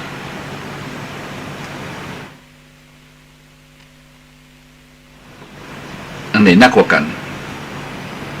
แน่นอนใบไม้ในป่าก็ต้องนักกว่าโยมเนาะเนี่ยใบไม้ในป่านี่แหละเหมือนกับความรู้ของเขาพระเจ้าว่ามันนักแต่ใต้เลยสัพพัญญูแต่มันมีประโยชน์ก็เลยมาสอนให้น้อยเดียวนะสภาพปาปัสสะกรณังกุศลสุปสัมปทาสจิตะประโยชน์ทัปนังถ้าถือที่นี่ก็ได้แล้วนะโยมเนี่ยสภาพปาปัสสะกรณังคือเว้นบาปทั้งหลายเว้นซะกุศลสุปสัมปทาคือบุญกุศลทำซะอันไหนเป็นบุญทำอันไหนเป็นบาปเว้นสจิตะถ้าประโยชน์ทัปนังสจิตะถ้าประโยชน์ทำจิตใจให้สงบสะอาดผ่องแผ้วก็แค่นั้นนะโยมง่ายๆเลยอะทั้ง84,000 ธรรมขันธ์ถ้าผมต้องอธิบายนักนะเนี่ยก็ว่าเว้นบาปแล้วก็ทำบุญให้พร้อมทำจิตใจให้ผ่องแผ้วอย่างนี้เป็นหัวใจเลยอะหัวใจเลยนะโยมนะ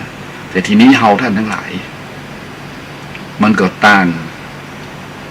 ภาวะต่างฐานะต่างจิตต่างใจเนาะต่างภูมิต่างจิตต่างปัญญาต่างไปเรื่อยๆต่างหมดอะมันไม่เท่ากันหรอกบางครั้งจะมาย่อสั้นน้อยเดียวก็บ่ได้เนาะบางครั้งจะยาวล้ำไปก็บ่ได้แต่2 ชั่วโมงถือว่ายาวนะมันมีเสียงมาโทรศัพท์มาสักสายนี่โอ้โหนะญาติโยมแหละแสดงว่ามันออกอากาศได้หรือเปล่านี่ ให้กับญาติโยมอยากบอกว่ากันนะเพราะว่าธรรมะแบบนี้บางทีมันก็บ่โดนเนี่ยคือบ่โดนใจของคนทั้งหลายก็ได้เพราะว่ามันเป็นขมมันเป็นความขมโยมคนเฮามันชอบขมก็มีนะหวานเป็นลมขมเป็นยาเลยนะหวานเป็นลมขมเป็นคายเพียงกับญาติโยมเท่านั้นฉะนั้นก็มันเป็นอย่างนั้นก็เลยมาบอกให้ญาติโยมมาเนาะในชีวิตของคนเฮาในชีวิตของคนเฮานี้มันเป็นสิ่งที่เราจะต้องผจญอย่างไปช่วงหนึ่งเพราะฉะนั้นเราตั้งจิตเจตนาไว้สืบสารนะและก็มีเรียกว่าแรงบันดาลใจจากพระโพธิสัตว์ทั้งหลายนะหรือพระพุทธเจ้าอย่างพระพุทธเจ้าในญาติโยมถ้าเราอ่านพุทธประวัติของเปิ้ลนี่นะประวัติของพระพุทธเจ้าเนี่ยเราจะโยมบางครั้งบางสิ่งบางอย่างนี่กว่าจะได้มาซึ่งคำว่าพุทธเจ้าเนี่ยมันแลกกันด้วยทั้งชีวิตทั้งน้ำตาเลยแหละถ้าน้ำตาเนี่ยต้องเรื่องพระเวสสันดรนะโยมพระเวสสันดรนี่เกิดมากับตั้งใจอย่างแน่วแน่เลยฮื้อตานี่ไหมตั้งโรงทานไว้เลย4 มุมเมืองเพิ่นมาขอยฮื้อหมดพระเวสสันดรนี่เพิ่นมีช้างตัวหนึ่งจำได้โยมช้างปัญจนาเคนเนี่ยเนาะเป็นช้างวิเศษอยู่ที่ไหนช้างนี้อยู่ที่ไหนบ้านท่านจุ่มเย็นเป็นสุขฝนตกถูกต้องตามฤดูกาลบ้านบ่ฮ้อนไห้บ้านเมืองบ่เดือดร้อนบ่ขัดสนเนี่ยโอ้โหญาติโยมมีครั้งหนึ่งที่เมืองกลิงคราชไม่ก็โยมจำได้เนาะฝนบ่ตกฝนบ่ตกใหญ่เลยนะ7 ปี 7 เดือนโห7 ปี 7 เดือนมันจะของง่ายเลยโยมว่าที่จะผ่านวันเวลาได้เนี่ยมันเป็นอย่างเกิดขึ้นมาล่ะก็เลยต้องเดือดร้อนกับคนล้มตายนะฝนบ่ตกมันบ่ตกกลิงคราชไปขอจ้างโยม จ้าบ้านเจ้าเมืองก็ฮักนะจ้างนะห่วงแหนนะแต่เป็นของพระเวสสันดรนะเพิ่นมีสิทธิ์พระมาขอเพิ่นฮื้อท่านจำได้ไหมฮื้อมีอย่างพ่อพระเวสสันดรไปฮื้อจ้างนี่ฮักที่สุดก็ยังฮื้อนั่นก็พอพระเวสสันดรฮื้อปุ๊บเจ้าเมืองก่อมอบประท้วงเลยนะเนี่ยมอบมันมีตั้งแต่5 นายมว่าบ่ถูกใจบ่ชอบอารมณ์นี้ก็ตั้งกลุ่มขึ้นมาประท้วงเกิดขึ้นมาเดี๋ยวเขาก่อมอบนั่นแหละผลที่สุดเป็นไงต้องละเหตุเตะออกจากบ้านจากเมืองเนี่ยต้องแลกด้วยน้ำตาญาติโยมเลยเนาะถ้าเปิ้นพัฒนาเป็นเก่งๆเนี่ยเขาเห็นใจมากก็จ้างของเปิ้นจ้างพระเวสสันดรแล้วเปิ้นเกิดมาสร้างบารมีอย่างเปิ้นฮื้อก็เป็นเรื่องของเปิ้นเปิ้นฮื้อก็ด้วยความเมตตาอินดูเจ้าเมืองกลิงคราชใช่ไหมไผ่มาบังคับใจเปิ้นได้แล้วเปิ้นจะฮื้อโอ้นั่นว่าจ้างนะยังอู้กันบอกหูเรื่องนะแต่หูเรื่องนะหมายความว่าหูภาษาคนบอกให้อย่างทำก็ได้หมดแต่โต้ตอบกันมาได้เนี่ยแล้วทีนี้คนน่ะกันห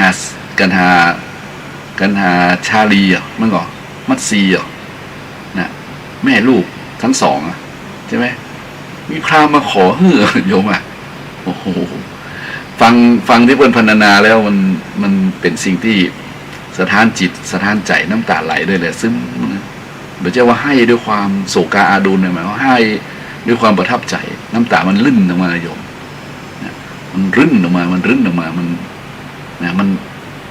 เนี่ยแหละมันมองเห็นว่านะใจคนนี่มันยอดเยี่ยมจริงๆเนี่ยคือใจพระเวสสันดรเนาะเนี่ยตอนที่เปิ้นพรรณนาถึงตอนที่นางกันหาชาลีไปลบอยู่ในสระเอาใบบัวปิดท้อมันสะเทือนใจนะโยม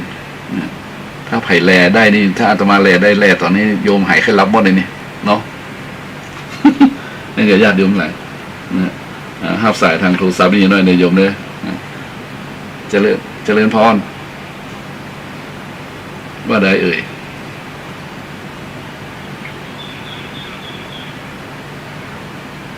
ที่นิมนต์ไว้อ๋อคืนนี้แน่นอนไปแน่นอนตกลงไปแน่นอนอ๋อเดี๋ยวจะไปเองเนาะไปเองเจริญพรที่ยังพระธาตุนี่เนาะที่ยังพระธาตุนี่เนาะ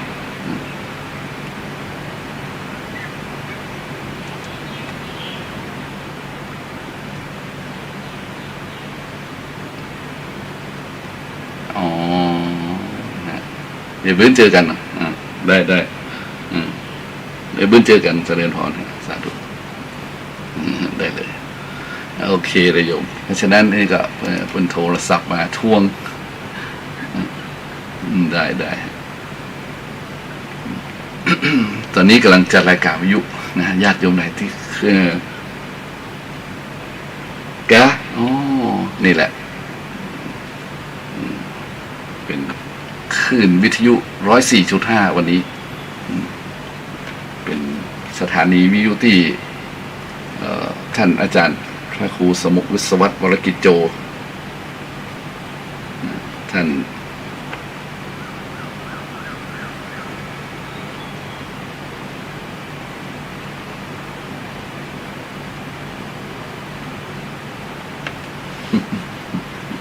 ก็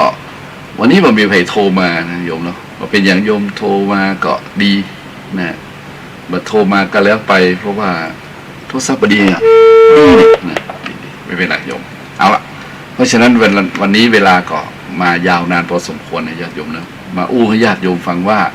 เราต้องช่วยกันสืบสารนะสืบสารนะเรียกว่าพุทธธรรมคำสอนนะและก็เพื่อที่จะสร้างจิตใจของโยมทั้งหลายให้เกิดเป็นแรงบันดาลใจเพราะคนเราปัจจุบันนี้จะมองใกล้บ่มองไกลมองใกล้คือมองปัจจุบันชาตินี้เท่านั้นนะ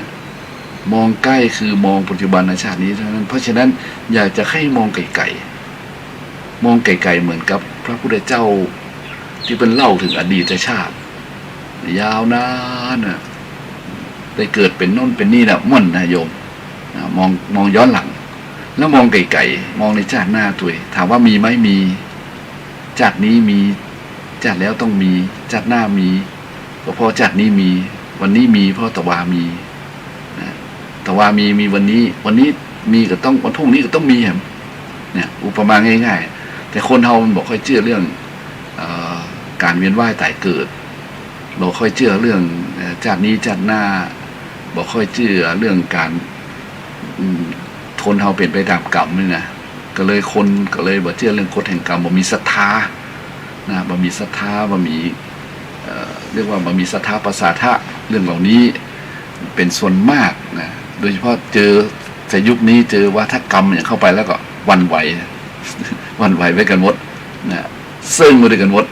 นะเพราะฉะนั้นรายการนี้จึงชื่อว่ารายการธรรมะเพื่อการสืบสานและเพิ่มแรงบันดาลใจคือสืบสานพุทธธรรมคำสอนและก็มาเพิ่มแรงบันดาลใจให้แก่หมู่ชนคนทั้งหลายที่ได้ยินได้ฟังได้เข้าใจแล้วก็จะเกิดความบ่ท้อถอยนะมีศรัทธาอยู่แล้วก็มีศรัทธายิ่งขึ้นไปนะผู้ใดมีศรัทธาอ่อนก็ได้มีศรัทธาเข้มแข็งขึ้นผู้บ่มีศรัทธาก็ได้มีศรัทธาโยมนะคนที่บ่มีศรัทธาเนี่ยได้ฟังได้ยินแล้วกฎแห่งกรรมมีจริงเนาะเนี่ยบาปบุญคุณโทษมีจริงเนาะการเวียนว่ายแต่เกิดนี่มีจริงเนาะก็จะเกิดความสลดใจนะเกิดความสลดใจแล้วก็จะได้เข้าใจเมื่อเข้าใจแล้วก็จะเกิดศรัทธานะศรัทธาได้จะเกิดการบริจาคขึ้นมาละเริ่มต้นในบริจาคคือแบ่งปันคือทานะบารมีมาก่อนต่อไปก็ถึงขั้นรักษาศีลบารมีกับตัวมาเนี่ยเราต้องถึงในขมะต้องเอาบทด้วยนะนี่มันก็ต้องมีขันติมีวิริยะมีปัญญามีอย่างมาตัวมาเรื่อยๆเพราะฉะนั้นนี่เราสืบสารนะเพิ่มแรงบันดาลใจถ้าไผ่ได้ยินได้ฟังแล้วนี่มันจะเกิดแบบนี้ขึ้นมาก็ได้บุญละเนี่ยบุญเพราะว่าการให้ธรรมทานนั้นเป็นสิ่งที่ทุกคนก็ต้องยอมรับนะทุกคนมีศรัทธาเรื่องว่าการให้ธรรมะนั้นมันเป็นเหตุนะเขาให้อามิสสิ่งของเงินทองเนี่ยมันได้มันก็ง่ายแต่มันบัดจีรังยั่งยืนเท่าไหร่นักมันแบบมั่นคงแน่นแฟ้นเหมือนกับที่ธรรมะเป็นฐานธรรมะคือเหตุผลนะธรรมะคือเหตุผลของธรรมะเนี่ยคือเหตุผลนี่มันเป็นสิ่งที่อะไรญาติโยมเนี่ยเป็นความจริงเนี่ยเป็นสิ่งที่จริงเนี่ยคำว่าอนิจจังทุกขังอนัตตาเนี่ยหรือว่าทุกข์สมุทัยนิโรธมรรคเนี่ยหรืออย่างก็แล้วแต่ที่มันเป็นธรรมะที่มันบทจริงเนี่ยมันจะเป็นหนึ่งมันมีสองนะเพราะฉะนั้นไผ่ก็ตามแต่ถ้ามันมีความเข้าใจแล้วเนี่ยมันก็จะเกิดศรัทธาประสาทะเกิดความวิริยะอุตสาหะตัวมาเพราะฉะนั้นรายการนี้จึงได้ชื่อว่าเพิ่มแรงบันดาลใจนะสืบสารนี่บอกเพิ่มแรงบันดาลใจนะเพื่อเติมให้คนที่อยู่ปัจจุบันเนี่ยได้มองไก่นะมองไก่คือมองภพชาติตัวเองคือภพชาติมันมีจริงเนี่ยนะการเวียนว่ายแต่เกิดมีจริงเนาะมันจะว่าคนเราตายแล้วจบไปใช่ฮะกิเลสกรรมวิบากมันหมุนเวียนกันเนี่ยเพราะว่าวัฏฏะสงสารคือกิเลสกรรมวิบากมันตั้งต้นในกิเลสนะมันภัยพิบัติที่มันเกิดขึ้นเพราะกิเลสของคนก็มีนะคนใดที่ได้รับผลกระทบกระเทือนจากอย่างทั้งหลายแล้วมันกรรมก็มีงั้นกรรมกิเลสกรรมเนี่ยมันก็ทำให้กลายเป็นภพชาติคือมีวิบากมีผลบางอย่างก็เป็นผลที่สดชื่นแจ่มใสหน้าบุญเองโยมหน้าบุญเนี่ยสดชื่นแจ่มใสกับหน้าบุญถ้าอันใดที่มันแบบสดชื่นมันเป็นทุกข์โอ้โหมันก็เลยกลายเป็นว่าวิบากกรรมยอมใจกรรมกันไปเนี่ยนี่แหละเพราะฉะนั้นเรามาอู้กันเรื่องนี้วันนี้แต่มานำเรื่องนี้มาอู้ญาติโยมยาวเหยียดเลยนะก็ถือว่าเป็นบุญนะเป็นบุญที่ได้อู้ได้จ่าแต่คนจะฟังจะบอกฟังเลยก็มูเรื่องละตอนนี้นะเนาะเพราะว่าเราอู้ออกทางสัตว์นีวิวนี่ก็ถือว่าญาติโยมทั้งหลายนะถ้าชอบก็อยู่ในเนี้ยอยู่ในคลื่นเนี้ยถ้าไม่ชอบก็เลื่อนไปมันก็เป็นธรรมดาเนาะก็แล้วไปบอกว่ากันฉะนั้นในวันนี้ก็ต้องขอบคุณทางสถานีนะสถานีวิทยุคลื่น 104.5 นะครับวันนี้รายการธรรมะเพื่อการสืบสานและเพิ่มแรงบันดาลใจวัดชัยสารต้อง จากญาติโยมไปก่อนเนาะวันนี้ต้องขอบคุณทางสถานีวิทยุคลื่นพระพุทธศาสนาแห่งชาติและสังคมวัดฝ่ายหิน 104.5 ซึ่งมีอาจารย์ท่านพระครูสมุขวิศวัตรวรกิจโจและทีมงานช่วยประคับประคองช่วยดูแลนะในการเผยแผ่นี้ ก็ต้องขอบคุณอนุโมทนากับทางครูบาอาจารย์นะครูบาอาจารย์ที่ช่วยเหลือที่อาจารย์งานพระพุทธศาสนาในส่วนของฝ่ายเผยแผ่และก็ต้องอนุโมทนากับญาติโยมนะห้ามใส่กันนะใส่สุดท้ายเลยกันนี่ เจริญพรโยมฮัลโหลว่าใดโยมรีวิวก่อนโยมรีวิวก่อนอันบ่ได้ยินหมดเวลาแล้วโยมเนอะก็ต้องขออนุโมทนากับญาติโยมที่เรียกว่าฟังมาด้วยดีตลอดวันนี้ก็ต้องขอนำรายการจากญาติโยมไปก่อนเนาะขอทั้งหลายมีแต่ความสุขความเจริญในหน้าที่การงานในพระธรรมวินัยของพระบรมศาสดาพระสัมมาสัมพุทธเจ้าก็ดีแล้วก็ขอให้มีแต่ความสุขความเจริญอยู่เย็นเป็นสุขปลอดภัยไร้ทุกข์มีความสุขเกษมศรีอยู่ดีกินดีแล้วได้ฝันดี เจอสิ่งที่ดีเนี่ยโยมเนอะเจอคนดีมีสติปัญญากันเลยกันวันนี้ก็ขอนำรายการธรรมะเพื่อการสืบสานและเพิ่มแรงบันดาลใจวัดชัยจากญาติโยมไปก่อน